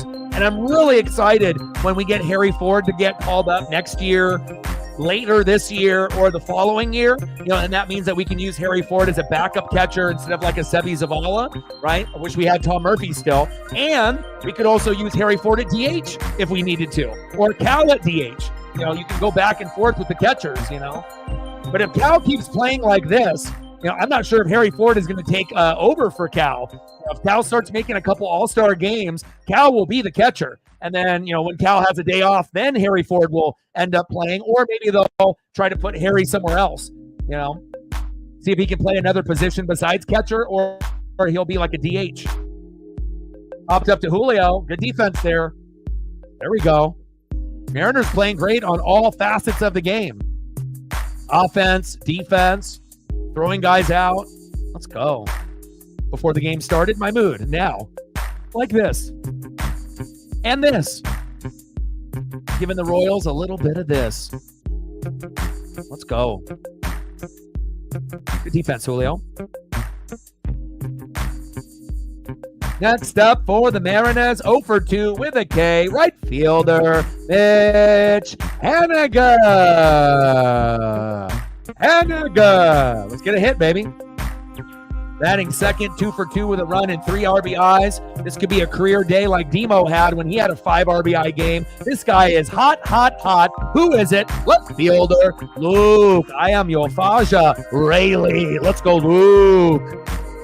And batting third, the only other individual that doesn't have a hit today besides Mitch Haniger, the other Mitch, 0 for 2 with a K, DHing for Seattle, Mitch Garver. And you got to remember, too, Mitch Garver wasn't an everyday player for the Rangers. So for people that are getting on him, that why isn't Mitch Garver playing better? It's going to take some time, And again, it's not like he was an everyday player for the Rangers last year when they won the World Series. So I think a lot of people didn't realize that, and they were, putting a little bit excessive maybe pressure and, criticizing, including myself. I've been definitely getting on, Mitch. I've been definitely getting on Polanco as well as Rayleigh. Considering we had Eugenio Suarez, Teoscar Hernandez, and Jared Kelenic. Those are 3 bigger names. But, I think that these guys are starting to find a little bit of a groove. And it shows you, if you give guys more playing time, right, guys will step up and play better. Dylan Moore has been fantastic since J.P. Crawford got hurt. And if JP didn't get hurt, we probably don't see Demo like this. So I'm very excited to be able to see the development of our guys. Even though they might not all be everyday players, some guys are getting close that if there is an injury, that they can be an everyday player if you just give a guy a chance. Next man up mentality, just like in football, baby. Let's go. Let's go to the bottom of the 5th, baby. Oh, they're bringing Singer back out? Oh, they're fucked. We're going to rock his ass in this inning. He's already had almost 100 pitches. Take a look at what Singer's at right now. Bottom of the 5th, pitch right down the middle. 92 pitches in, 3-1 record with a 2.36 ERA. And right now, let's see what he's at. 4 innings pitched, 9 hits, 4 earned runs, 1 walk, 4 Ks. George Kirby, 5 innings pitched, 2 hits, no earned runs, no walks, 5 Ks. But one guy's at 95 pitches and the other guy's at 74. That's the difference. Let's beat up on Brady Singer. Chopper. Looks like Haniger is going to go 0 for 3. Hopefully that last at-bat will come up big for us. And for all those people that thought that Haniger was going to be hurt within the first 15 games, it hasn't happened. So far, so good for Mitch. I think those people are just kind of trying to be negative. It's like, I get it. We can always go back, and history does tend to repeat itself. But I think a lot of those people that, were bitching and complaining about Haniger, they were like almost hoping and wanting it to happen. It's like, we want guys to stay healthy. We don't want guys to get hurt. We want guys like this to hit big home runs and help us win games, baby, and be electric.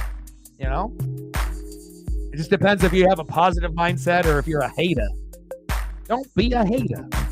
Be positive. Be optimistic. I think Harry could play DH.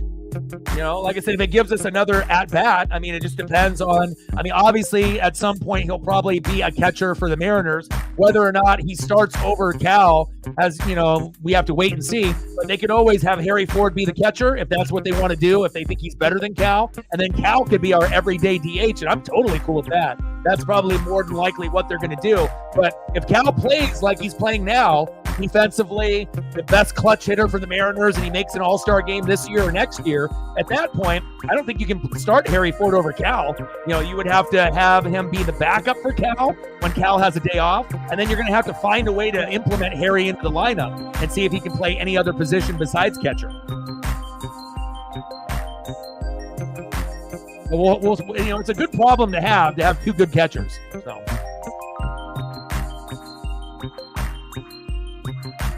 Yeah, Harry's fast enough to play, you know, outfield, infield. You can move him around. He's athletic.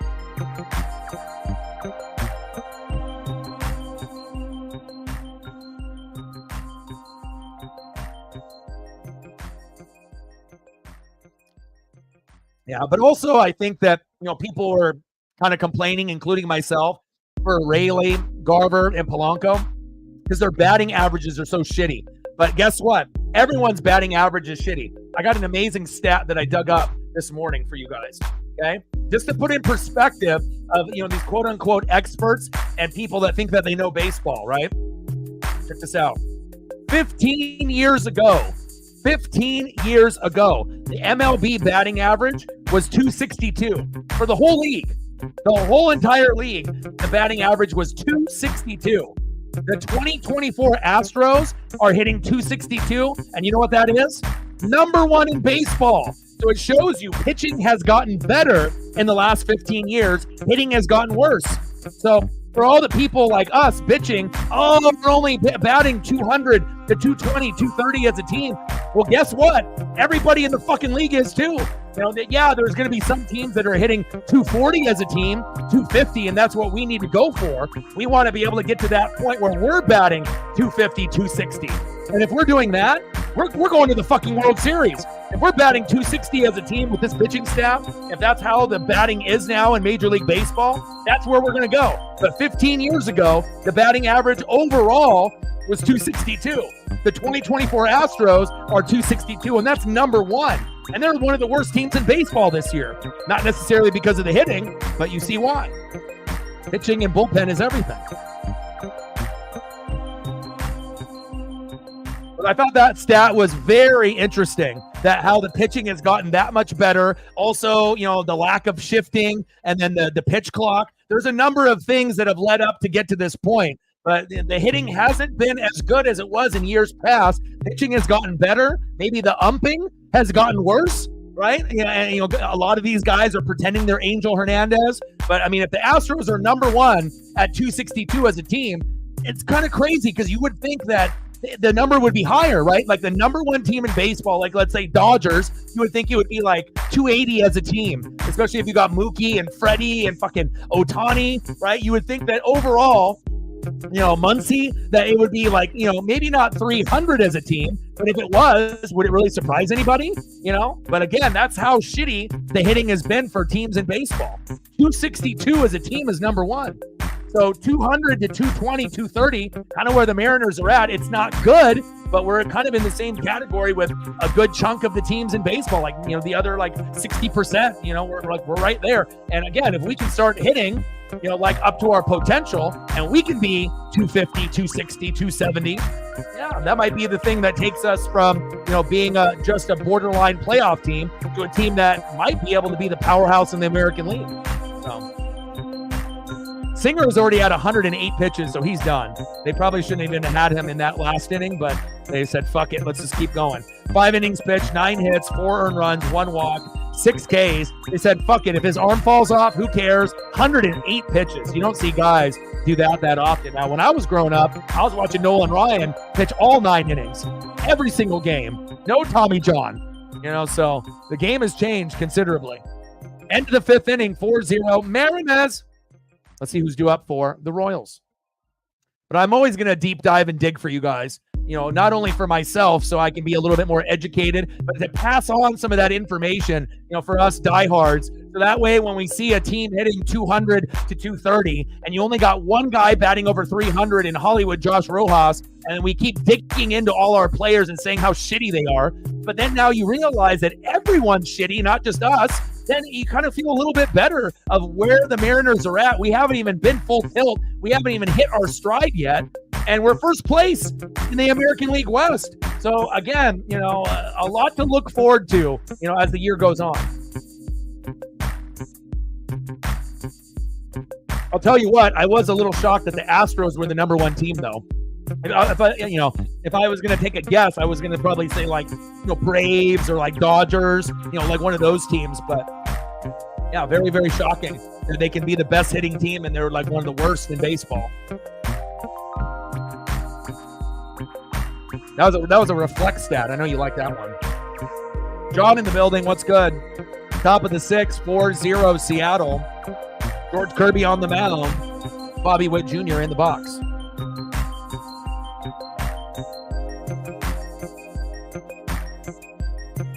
O2 count.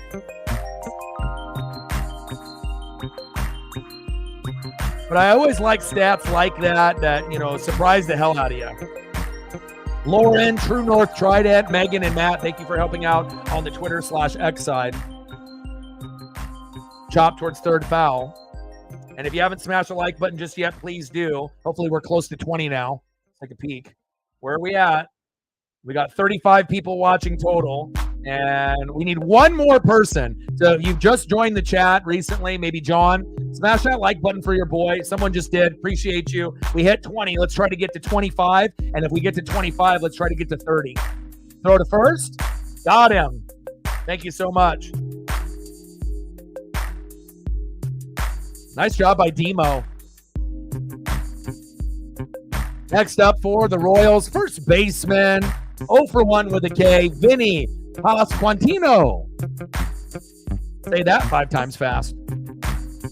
I always got to make sure I'm looking at, pronunciation, enunciation, vocal inflection. I think people don't realize, when you do phone sales or if you end up doing sales face to face, but being over the phone is much more difficult because they can't see what you look like, right? So you definitely have to put in more energy and more work.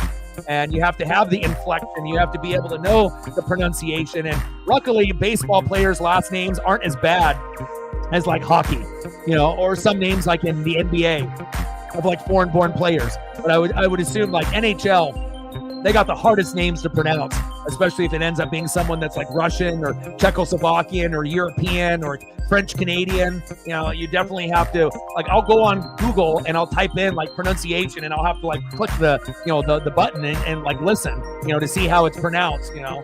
It's that little type of preparation, got to do it. Popped up. There we go. 2 away. Next up in the cleanup hole, catcher 0 for 1, Salvador Perez, one of the only original members left from when that Royals team went to back-to-back World Series, lost one and won one. He's the OG. He's the only one left. Very solid player. Always fucks the Mariners up every fucking game, it seems like. Hopefully he doesn't do it here. But again, if they end up getting on the board, don't be surprised if it ends up being Bobby Witt Jr. or Salvador Perez. Oh my God, what was that? George Kirby. He's let me throw it into the grass. That was 8 feet off the plate.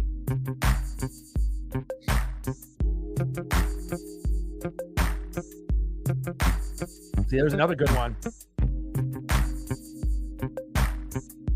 That's a good one. But I feel NBA, I can do it. NFL, easy. Unless it's someone that is foreign born, either from Europe or somewhere, that they ended up getting adopted and then they were from the Congo and then they ended up going to college here in the States. So there's going to be certain names that are a little difficult, but definitely NBA and NBA and NFL pretty easy for the most part. College football, just depending on if you got foreign born players, but definitely the NHL is the hardest, just based on a lot of those people being Canadian, French Canadian, Slovakian, Czechoslovakian, Russian. Pretty much throw a dartboard at anywhere in Europe or Canada, you're going to have some names that will be you'll have to do a double take on them. Otherwise you're going to say it wrong. So, all right, let's go to the bottom of the 6, 4-0 Mariners.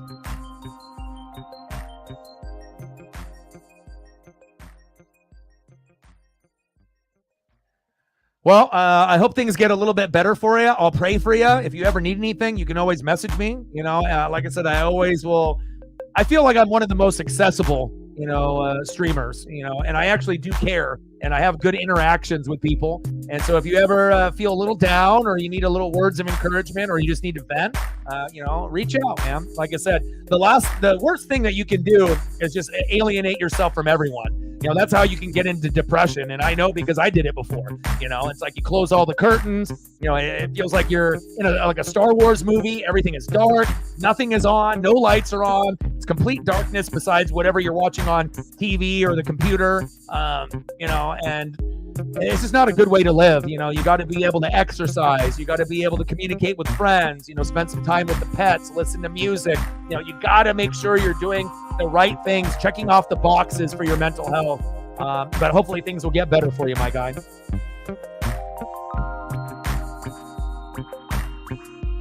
Let's go, baby. Bottom of the 6, 4-0 Mariners. And if you're just tuning in, bottom of the second inning, Luke Raley, out of all people, ended up homering, which is fantastic. Demo had a career-high 5 RBI game just a couple games ago, and it looks like Luke Raley is trying to catch up and do the same damn thing, and I'm here for that, all right? And coincidentally, I ended up giving him a brand new photo today, and he ends up having this career game. Raley homered to center, 432 feet. Cal Raleigh scored, 2-0 Mariners in the bottom of the second. Then in the bottom of the third, Raleigh singled to center. Julio scored, Polanco to second, 3-0 Mariners. And then Luke Raley again in the bottom of the third, single to right. Polanco scored, Raleigh to second, 4-0 Mariners because of this guy right here, Luke Raley. Let's go, Ty. Chop foul behind the count, 0-1.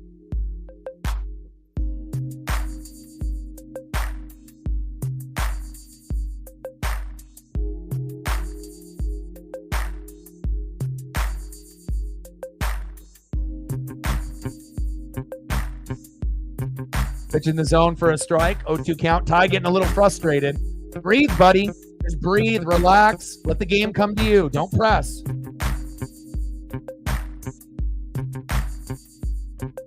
Easier said than done. Like me and Reflect were talking about, different statistics and whatnot. And, all of the, bitching and complaining and critiquing. At the end of the day, it's not like any of us can fucking play professional baseball. You know what I mean? But we can definitely talk about what we see, things that we think that could be improved, but at the end of the day, it's not like any of us are professional athletes. And again, baseball is one of the hardest sports to play. And when these guys go on these little slumps, I mean, it's definitely difficult to get out of it, not only physically, but mentally. He's called out, and I don't know if he was. They might have to review that. I did lose some weight in the offseason like Cal Raleigh. Let's look to see if Ty France got his foot down. Oh, he's safe. He's safe. There we go. They say Ty goes to the runner, but before that ball goes into that mitt, I think he's safe just by a half second.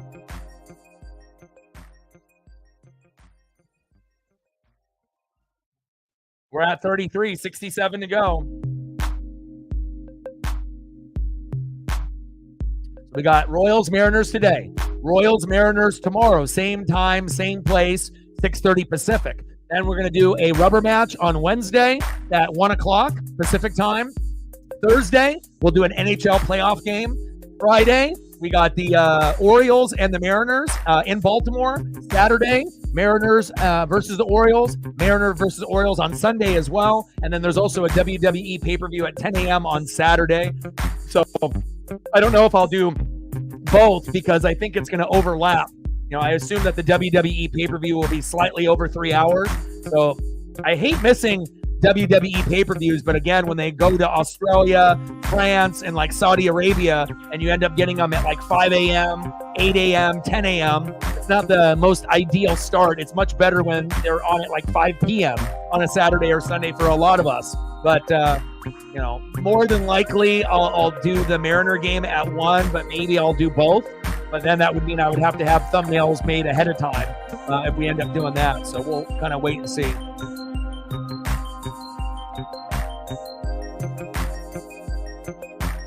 Runners out? Hell no.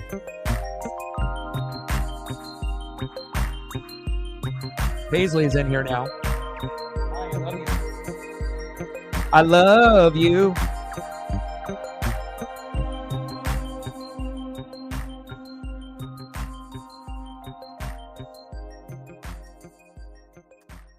Oh, I could be a professional in that as too, Lauren. Like, you just got to have someone that tries to argue with me about something or tries to troll.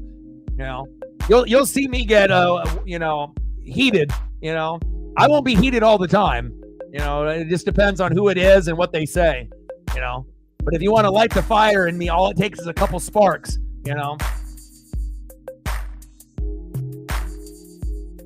But we try to keep it as positive as possible.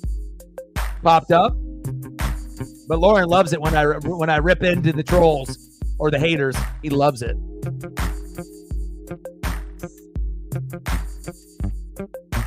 Bottom of the 6th, 4-0 Mariners.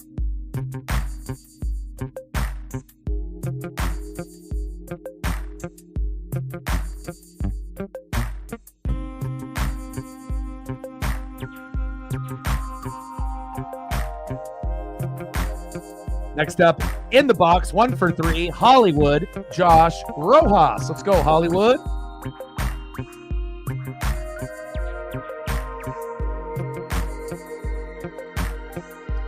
Yeah, but I'm never going to pick a fight, and just try to pick on people and shit like that, We have enough people that are trolls and bullies that are out there, But if someone wants to poke the bear, you better be prepared, And they better know what they're talking about, Otherwise, they will absolutely get obliterated.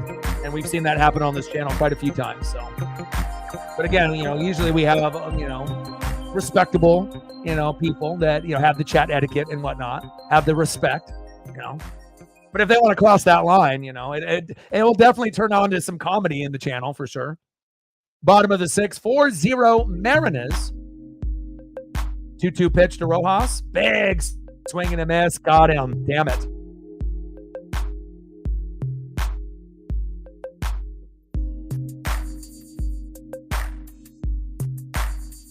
Let's go to the top of the 7th inning.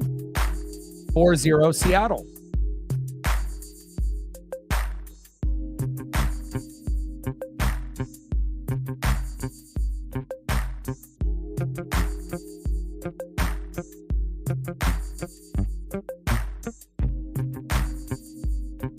I think most people know better if you know me or the channel and that we're all about stats and analytics and film. It's like if you're gonna challenge someone, it's not on this channel. That would be not smart. If you want to do it to some of the other channels out there that got people that maybe aren't that bright, go right ahead. But I mean, if you want to step in the ring with Ali, okay. Good luck. And not just me, but the people that are in the room that are the goats and the regulars too. Good luck. All right, next up for the Kansas City Royals in the top of the 7th. 0 for 2 with 2 Ks. Second baseman, Michael Massey. Batting second, 0 for 2, right fielder, Nelson Velasquez. And batting third, 0 for 2, left fielder, MJ Melendez.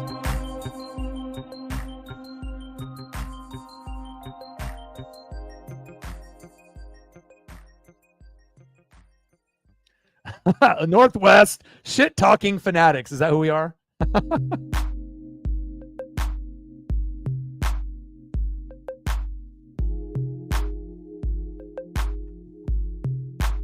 Matt never watches the games on anything that we do, and I was telling him that's something that he needs to start doing. So that way he doesn't lose focus. Again, it's like if you're going to be doing that role, it would be easier and just to have it on in the background. You don't need to focus like I'm focusing on every single pitch, on every single play, but to be able to follow along and have it on in the background. I mean, I know if I was a lead mod, that's what I would be doing, instead of just staring at whatever, watching other programs. And it's a lot easier to get distracted if you're not on the same page with everyone else. But we'll let Matt see if he can handle that responsibility while not watching games. We'll see how long that goes. But again, I have a link, so it's not like, there's not really an excuse not to watch the games unless your internet is too slow. So you're not a team player is what you're saying. You're a me player. You're not a team player.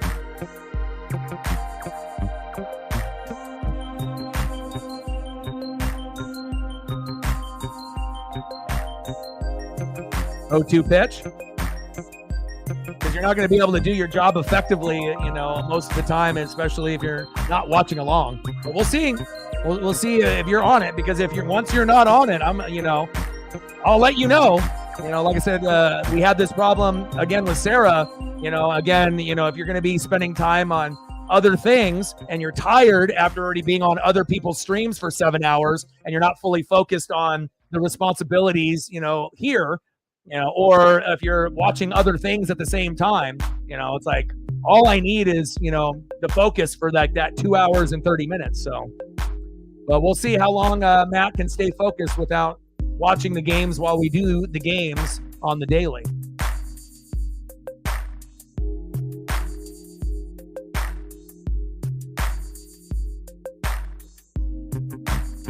Well, you're not a lead mod though, so it's a little different, Megan.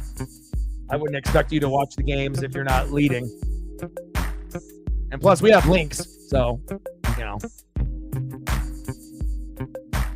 click on the link, open it up, boom, shakalaka.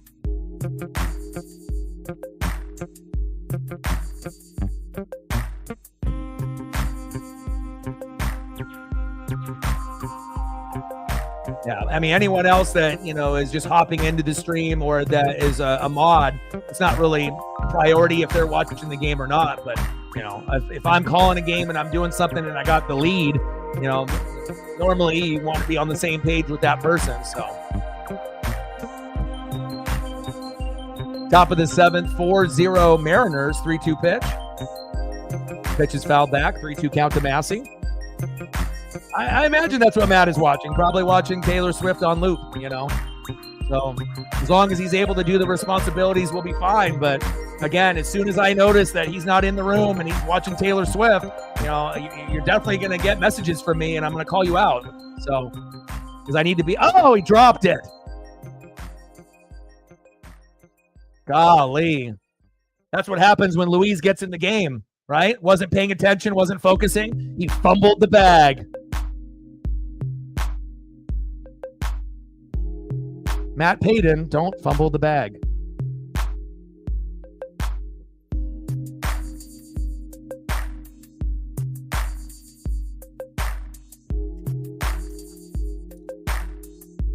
If you don't have Root, you can still watch. Like I said, you can still watch with with a link, and you can watch anything: basketball, baseball, football, hockey. So even if you're in Australia. But there's always going to be streaming links available to watch other games. So, but again, it's not just not watching Root, but again, it's just about lead mod being able to focus on the duties, during the 2 hours and 30 minutes that we're live and we're on. Top of the seventh, 4-0 Seattle. But other than Matt, it really doesn't apply to anybody else. If you want to watch along, cool. If not, it's not a big deal. But if Matt can watch Taylor Swift on the loop for 2 hours and 30 minutes and handle the duties here, then I'm cool with it. Until he can't, and then we'll have a discussion. Top of the seventh, 4-0 Seattle.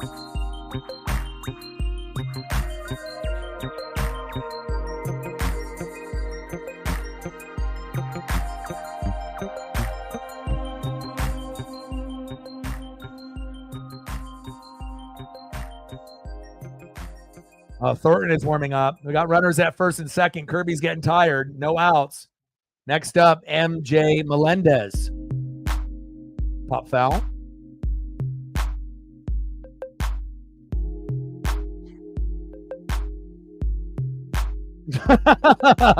Oh, Lauren, you're that's good. You're a funny guy. Top of the 7th, Northwest Funny Fanatics. Chop foul, 0-2 count. I know, even Paisley knows.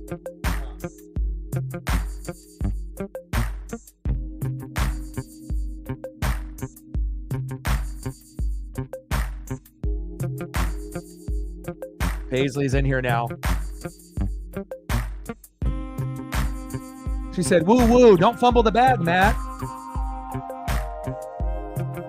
Pitch is inside or outside, and they gave him the K. He's bitching and complaining. Melendez is like, that's not a strike. It definitely was inside. Macau frames it really well, but that was definitely a ball.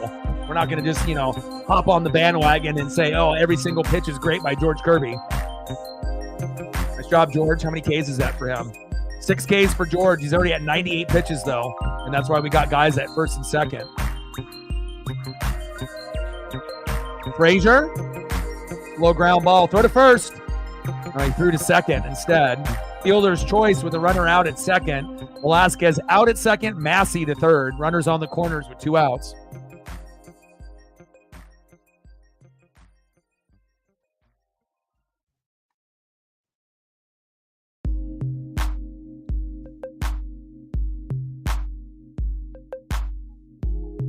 I love you.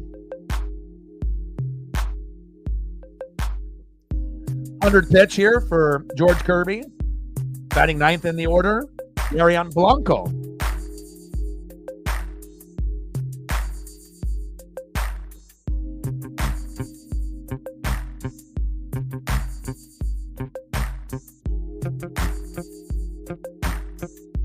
Top of the 7th, 4-0 Seattle. Runners on the corners, 2 outs.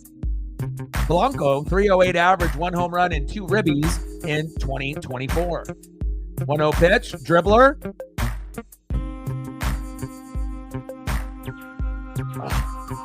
So close. That would have, if that wasn't a spectacular play right there by Rojas, that definitely ends up being 4-1.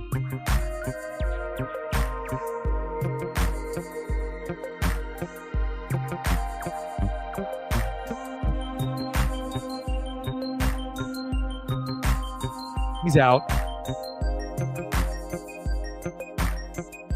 Oh, you got Mookie? Yeah, you got an all-star team. Are those all the guys that are on your team? Trout, Judge, Altuve, Ohtani, Mookie? That's a team.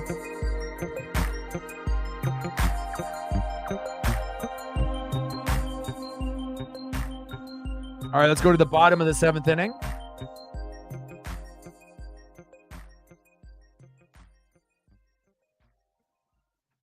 Next up for the Mariners, 1 for 3 and a run, Julio Rodriguez. Let's go, baby.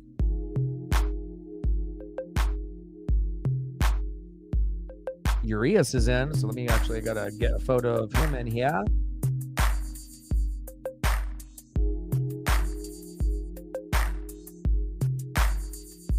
Filling in for Polanco.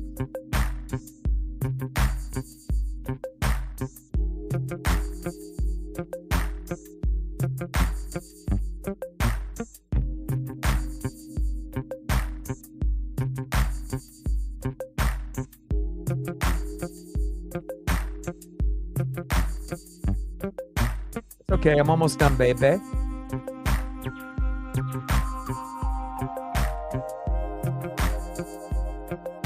honey. Daddy's grinding, honey. Gotta try to work hard so I can buy you food and bones and toys and whatnot. Batting 2nd this inning for Jorge Polanco. Playing 3rd base now, Luis Urias. And batting 3rd, big dumper, catcher Cal Raleigh.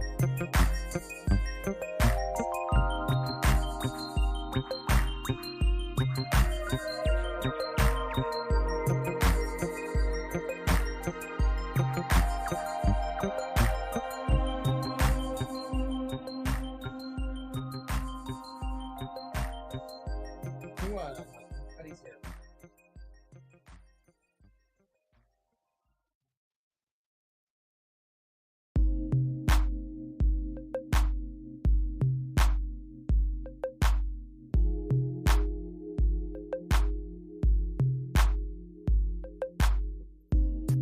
Bottom of the seventh, 4-0 Mariners. Paisley is in here, wanting to spend some time with Daddy.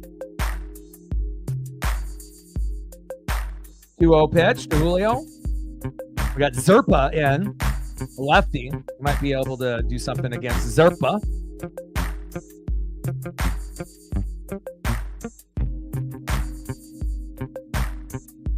Julio chops it foul. 2-2 count.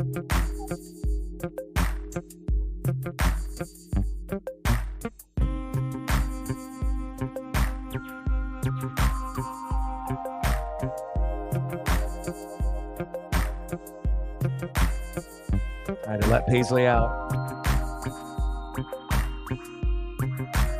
2-2 pitch to Julio. Right down the middle. Strike three. Sit down.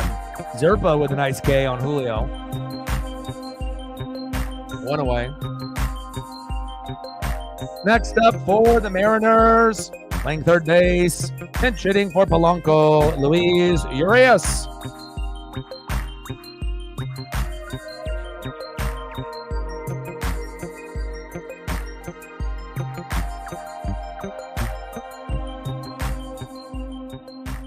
.175 average, 3 home runs, and 10 ribbies for Luis.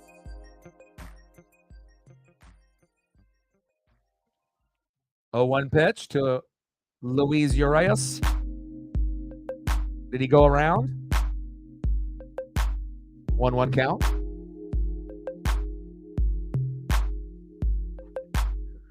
Yeah, 175. You are ass.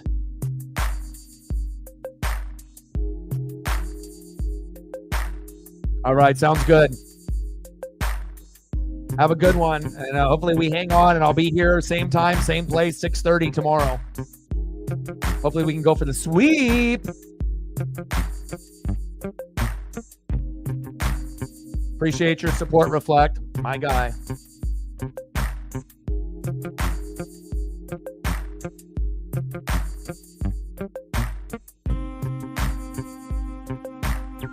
And I sent Reflect a little message.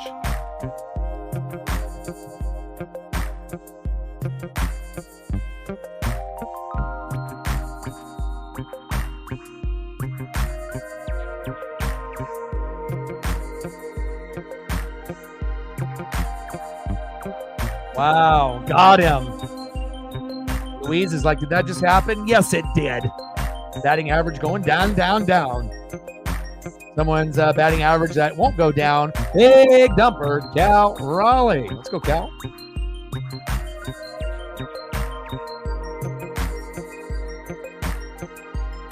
Like, sub, donate, comment, share. Help your boy out. Pitch in the zone for a strike. 0-1 count. 2 for 3 with a double, single, RBI, and a run for Big Dumper.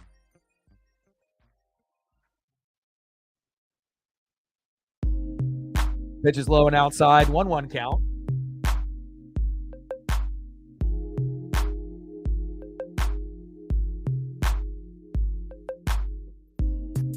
One pitch from Cal, batting right-handed, chops it foul.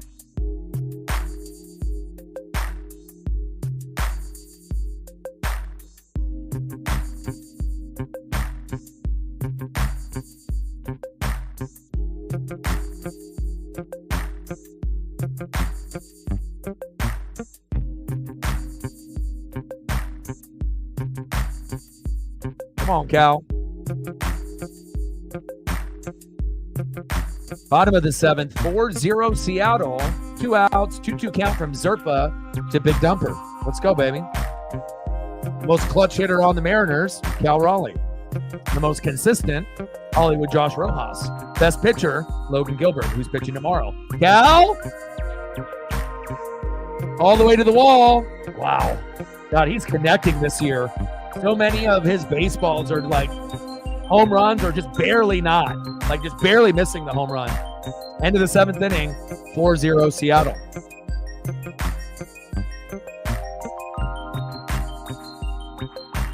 All right, take care. Have a good rest of your day. Hope you feel better.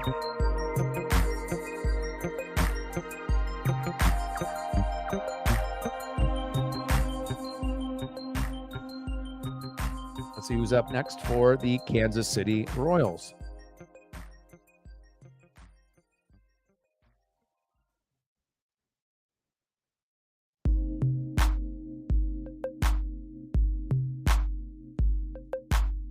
Next up for the Royals, 0 for 3 with a K, third baseman Michael Garcia. Batting second this inning, 1 for 3, shortstop Bobby Witt Jr. And batting third, 0 for 2 with a K, first baseman Vinny Pasquantino. Let's go Mariners.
My guy.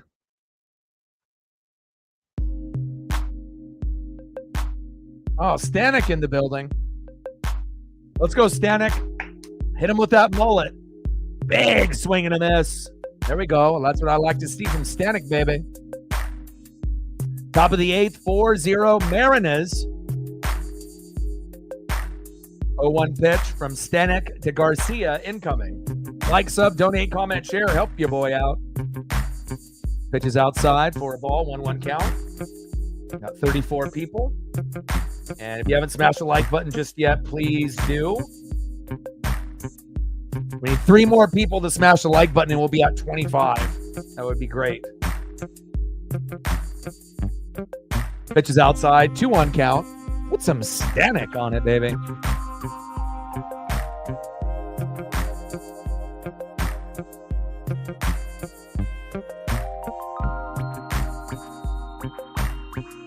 Garcia, 2-1 pitch.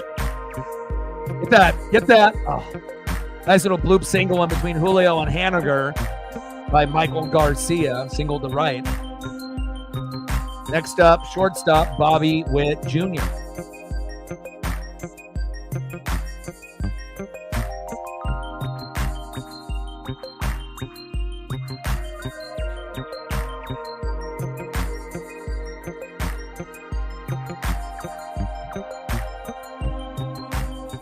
Man, you guys are rolling.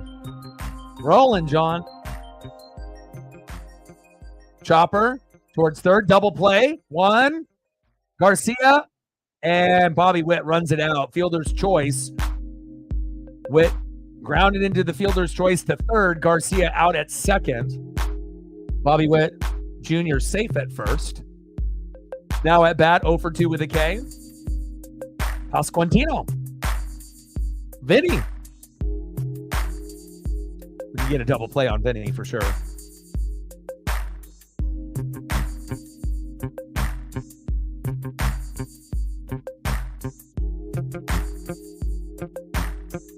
Let's go, baby. Top of the 8th, 4-0 Mariners. Runner at first with 1 out. Chopper, foul. But I feel like, you know, as a fan of the Mariners since the mid-'80s, this is going to be like the most exciting stretch for the Mariner fan base since, we had Griffey and Randy Johnson and Edgar Martinez and that little stretch where we had Ichiro, at the beginning of his rookie season where we had that amazing team in 2001. But I feel that we're going to be able to put up more playoff appearances, in this regime than we've ever have before. We just have to find the right combination. Hope that we don't have any serious injuries. Hopefully at some point in the next 5 to 10 years, spend some money, on at least a player or two that would be a good fit and not overpay for a guy like Robinson Cano. And hopefully we can find a way to get ourselves to the World Series since we've never been.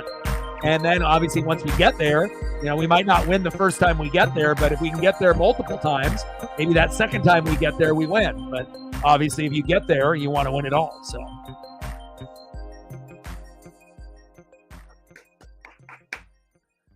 Come on, Stanek.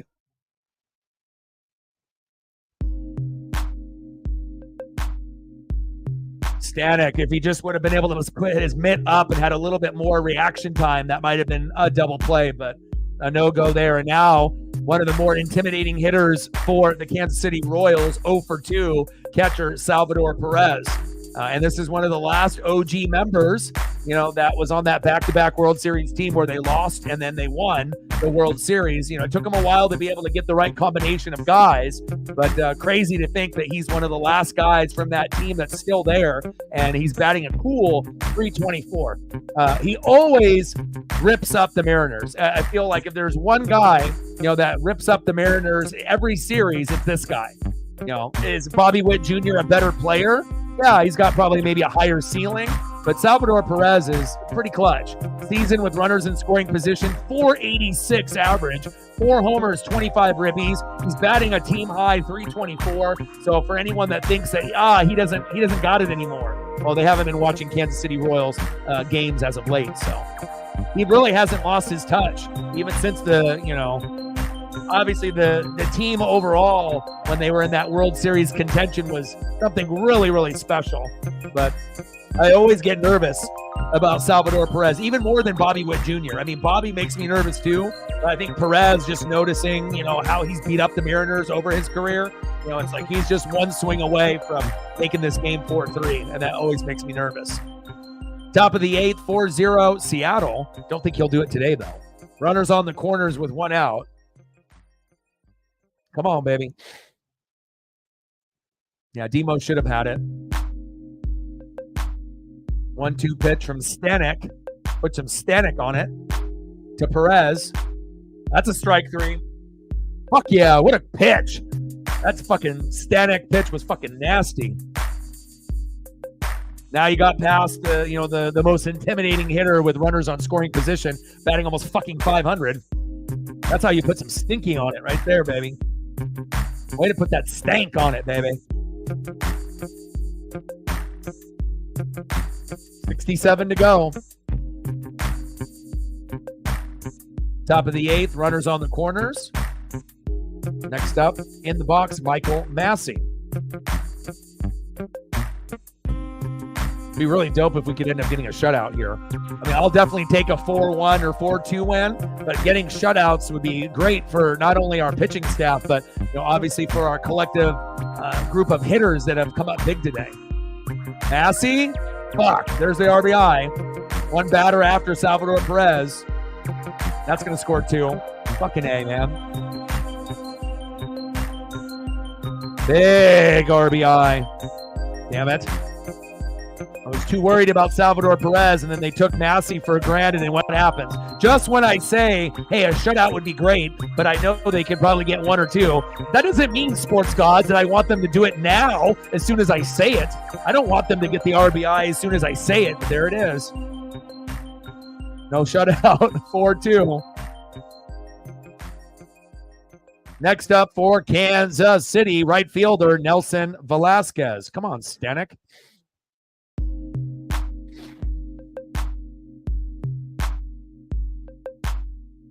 Yep, I agree.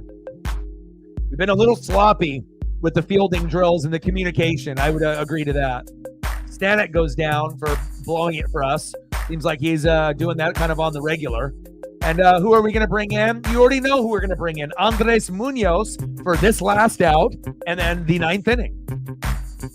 sometimes I wish, and this is just me, and I don't know, Lauren, if you feel this way as well, but sometimes I wish instead of going, with we don't have the access to Brash or Santos yet, right? And Brash is out for the year, but sometimes it's like you got your starting pitcher for 6 innings, then Brash for the 7th, right? And then someone else for the 8th, like Stanek, and then Andres Munoz for the 9th. Why can't we just have Andres Munoz go the 8th and the 9th? Is his arm going to fall off if he can't get 6 outs? I want to see the best guy pitch late, even if that means pitching 8th and the 9th inning. And I think that Munoz, sometimes he can't even do, 1 out in the 9th or 2 outs, but sometimes, he's on a heater and he can pitch 1 or 2 innings. I would like to see the Mariners test Munoz once in a while, not every time. You normally just have him pitch the 9th inning or the last out in the 8th and then the rest of the 9th. But, once in a while, if he's feeling good, give him a shot to do 3 innings in the 8th and 3 innings in the 9th. And I know that's going to hurt some people's feelings, like Stanek and some of these other guys, that normally would be pitching in that role. But I would love to be able to see him try to pitch the 8th and the 9th, maybe once out of every 5 opportunities, just to see if he can do it. I want the best possible guy pitching in the 8th and the 9th. And I know that might be a stretch for the closer, but he can do it. It's not like he can't. And obviously, depending on what happens with the Diamondbacks, if they start sliding, maybe we can trade for Sewald and we can get Sewald to come back to the Mariners. I would love that, because I don't think the Diamondbacks are going to make the World Series this year again. And if they start tanking and they start, going on a losing streak and we don't have to give up too much for Sewald, I would love to have Sewald back in, that position to be the setup guy or the closer. You can either have Sewald pitch the 9th, Munoz in the 8th, or vice versa.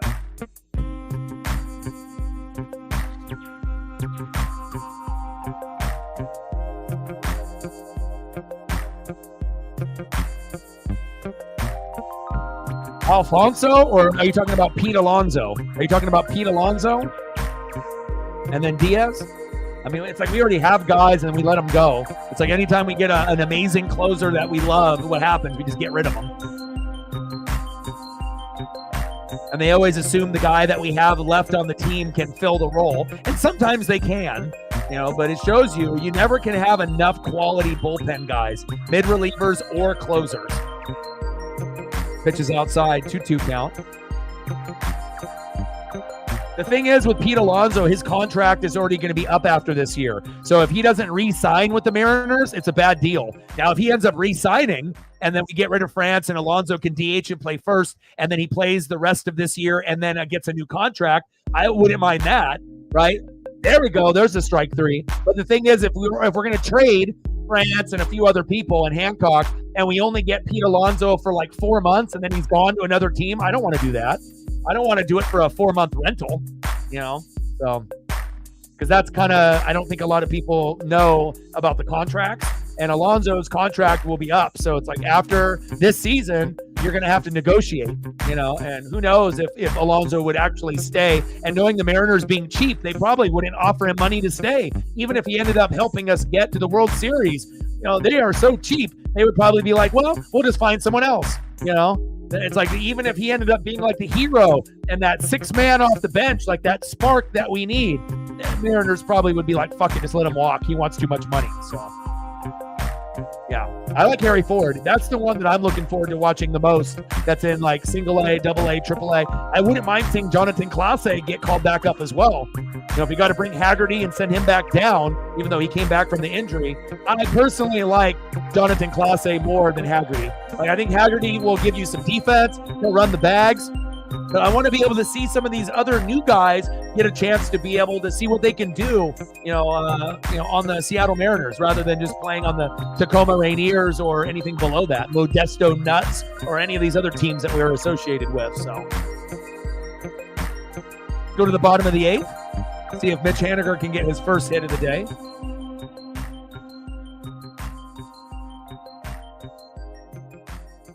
Like, sub, donate, comment, share. Help your boy out. Next up for the Mariners, 0 for 3. Let's make it 1 for 4 with a K. Right fielder, Mitch Haniger. Haniger.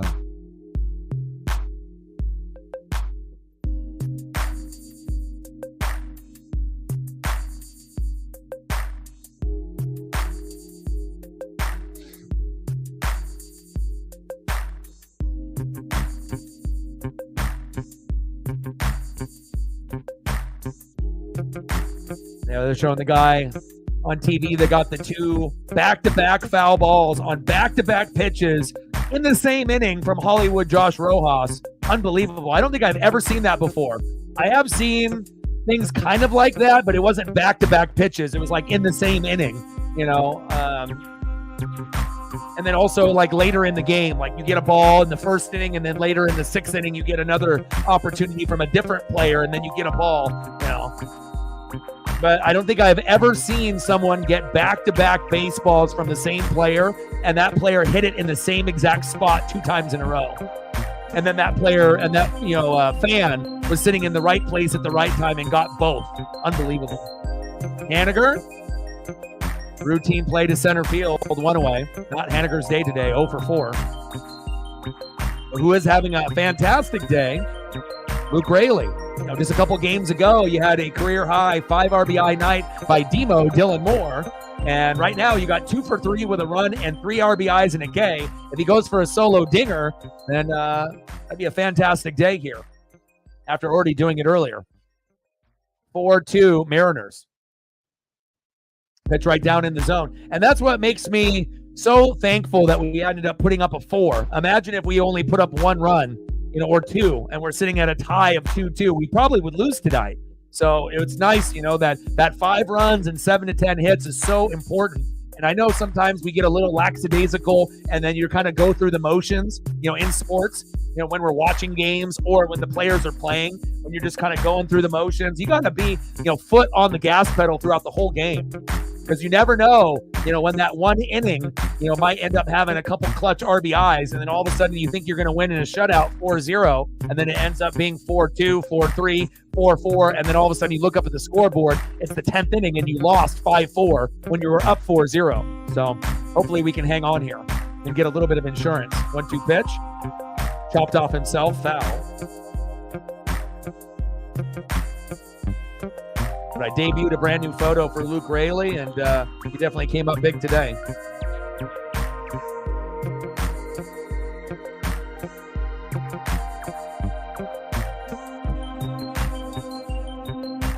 There we go. Another hit. Fuck yeah, baby. And if you haven't smashed the like button just yet, please do. We need 1 more person in the room to do it, and we'll be at 25, and that's the goal. So if you're in the room right now, please do. And if you're on the Twitter/X side, hop onto the YouTube channel, smash the like button for me. We need 6 more people to do it to get to 30. But if we get 1 more to get to 25, that's a solid night. Nice job, Luke. What a day for him. Best day in a Seattle Mariner uniform for Luke Raley. Love it. It's always those unexpected guys. You don't expect anything, and then all of a sudden they come up big. It's great. Just like when Demo had, obviously his 5 RBI night just a couple nights ago. Next up, DHing for the Mariners, 0 for 3. Let's go 1 for 4. Don't join your other friend, Mitch Haniger. Don't have both Mitches go 0 for 4 tonight. But if that ends up being the case, everyone else has gotten a hit for the Mariners besides the Mitches.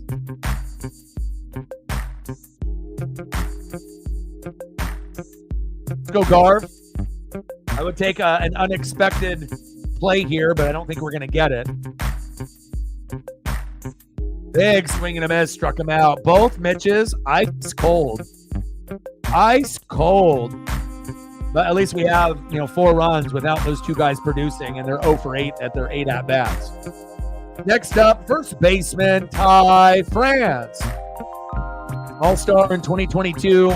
Kind of got a little chubby and overweight and had some injuries in 2023. And then this year, still isn't, where he needs to be.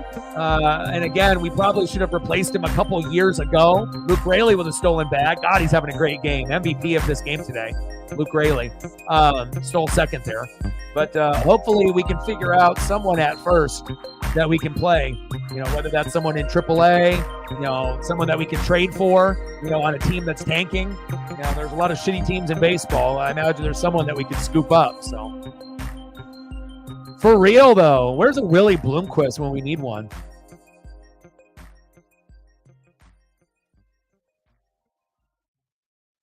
That Lauren Stewart guy, he's good. I've heard of him. Big sports fan, witty. He's on it. Bottom of the 8th, 4-2 Mariners. Runner at second, 2 outs. Check swing. Did he go? No, he did not. 2-1 count. Oh, the best looking.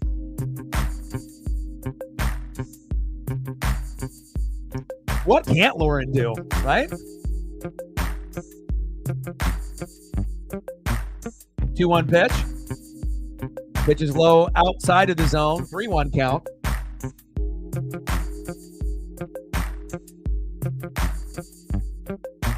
I mean, shit, if we had Lauren Stewart on the fucking Mariners, he could be a pitcher, right? A hitter like Shohei Ohtani, but he can play all the positions. Hell, he'll even be the manager. He can do it all. Bottom of the 8th, 4-2. I almost said 4-0. 4-2 Mariners. Bottom of the 8th, runner at second, 2 outs, 3-2 count to Ty France. Come on, baby, get an RBI here.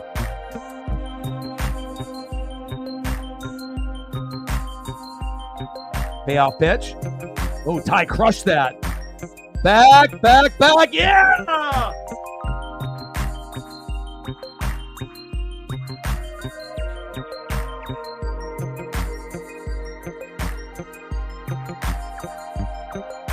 Back. Gone. Homer to left. 379 feet. Luke Raley scored. Lauren, he knows. 6-2 Mariners. Woo! Attaboy. I think Ty did that for Lauren specifically. Exit velo 103.2, baby. Tridents up, baby. Fuck yeah. Next up, shortstop, Demo Dylan Moore. And if there was any fear that they were going to come back and tie the game up when we were at 4-2, they're not coming back fucking now.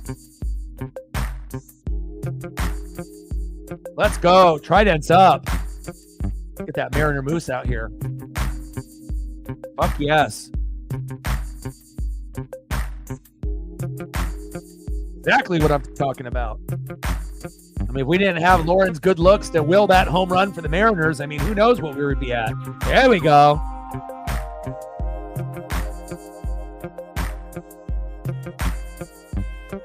Double moose. That's when you know things are going real fucking good. Double moosing it up. Yes, sir. Bottom of the 8th, 6-2 Mariners, 2 outs, 3-1 count to Demo Dylan Moore.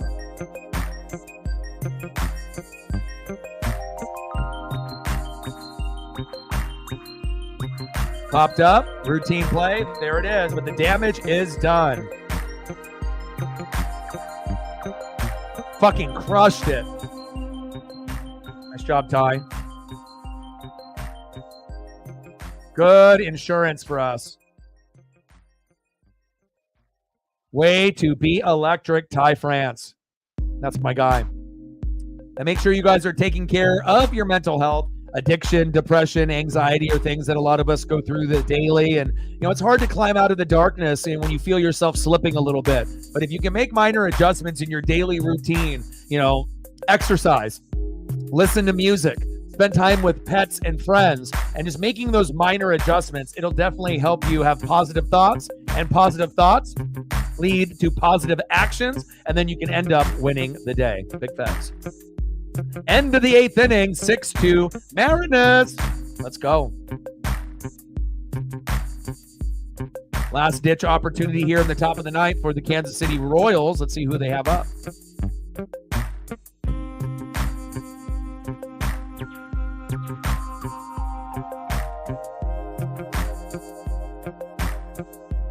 Two up for the Kansas City Royals.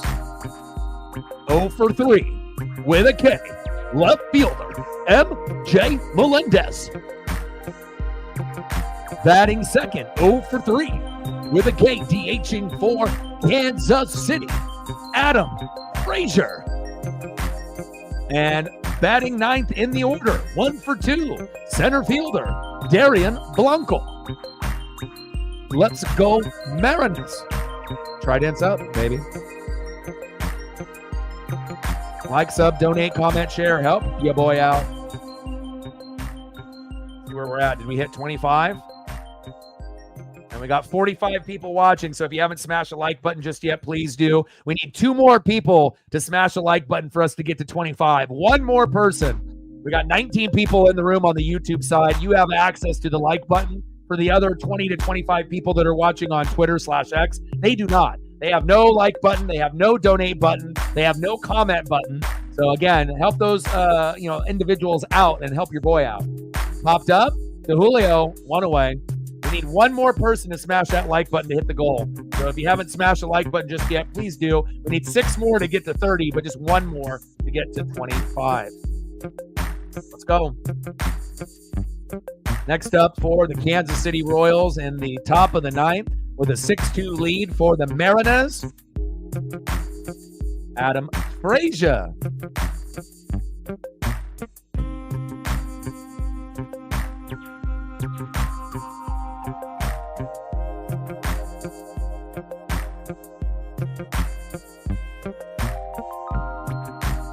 Pitch in the zone for a strike. 0-1 count. Andres Munoz in the box.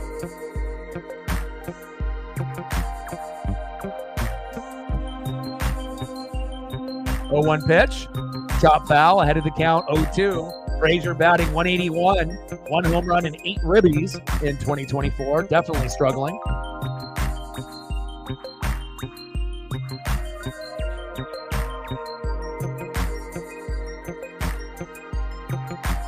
Pitches outside. 1-2 count.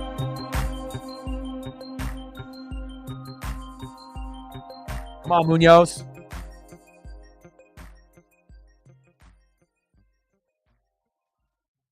One-two pitch. Popped up. Foul.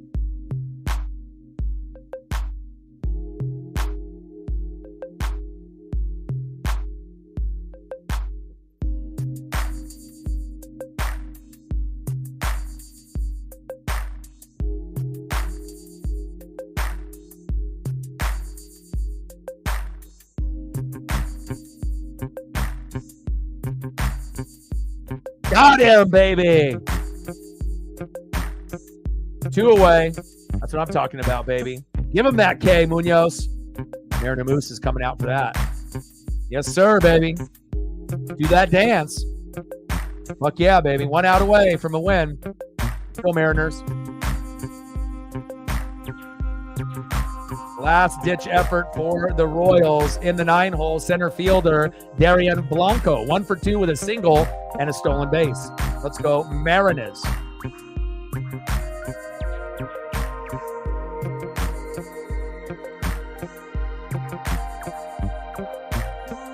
Big swing and a miss. 0-2 count. Let's go. 1 strike away from a Mariner win, baby. And we're going to have J.P. Crawford as well as Dominic Canzone start their rehab at Tacoma Rainiers AAA action this week. So we're going to be getting JP and Dominic Canzone back, and that'll definitely help us out offensively and defensively. 1-2 count to Darian Blanco.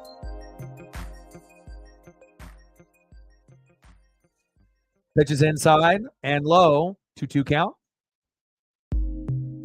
Let's go, baby. $67 to go.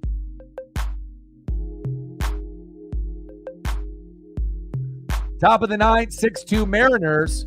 Pitches outside, 3-2 count. Count is full. And we will be live, same place, same time, 6:30 Pacific. Royals versus the Mariners game number 2. And then Wednesday, we'll be live for the rubber match. Royals versus Mariners at 1 o'clock Pacific on Wednesday. What a slider. Let's go. That's what I'm talking about, baby. And when the Mariners win, The moose comes out, and what do? We fucking dance. Mariners win! Mariners win! Mariners win! First place in the American League West. Final score, Seattle Mariners 6, Kansas City Royals 2. I hope everyone has a fantastic rest of their night. I need to go eat some dinner, take a nice little walk with my pup. I love you guys, and I appreciate you guys very, very much. And again, we will be live tomorrow, 6:30 Pacific, for game number 2, and hopefully we can end up winning that, and that'll give us a good chance to get the brooms on Wednesday for the sweep. Again, final score, Seattle Mariners 6, Kansas City Royals 2, and I got one question for you. Who you know talks sports like us? Your boy Ryan, Northwest Sports Fanatics, and I'm out. Okay.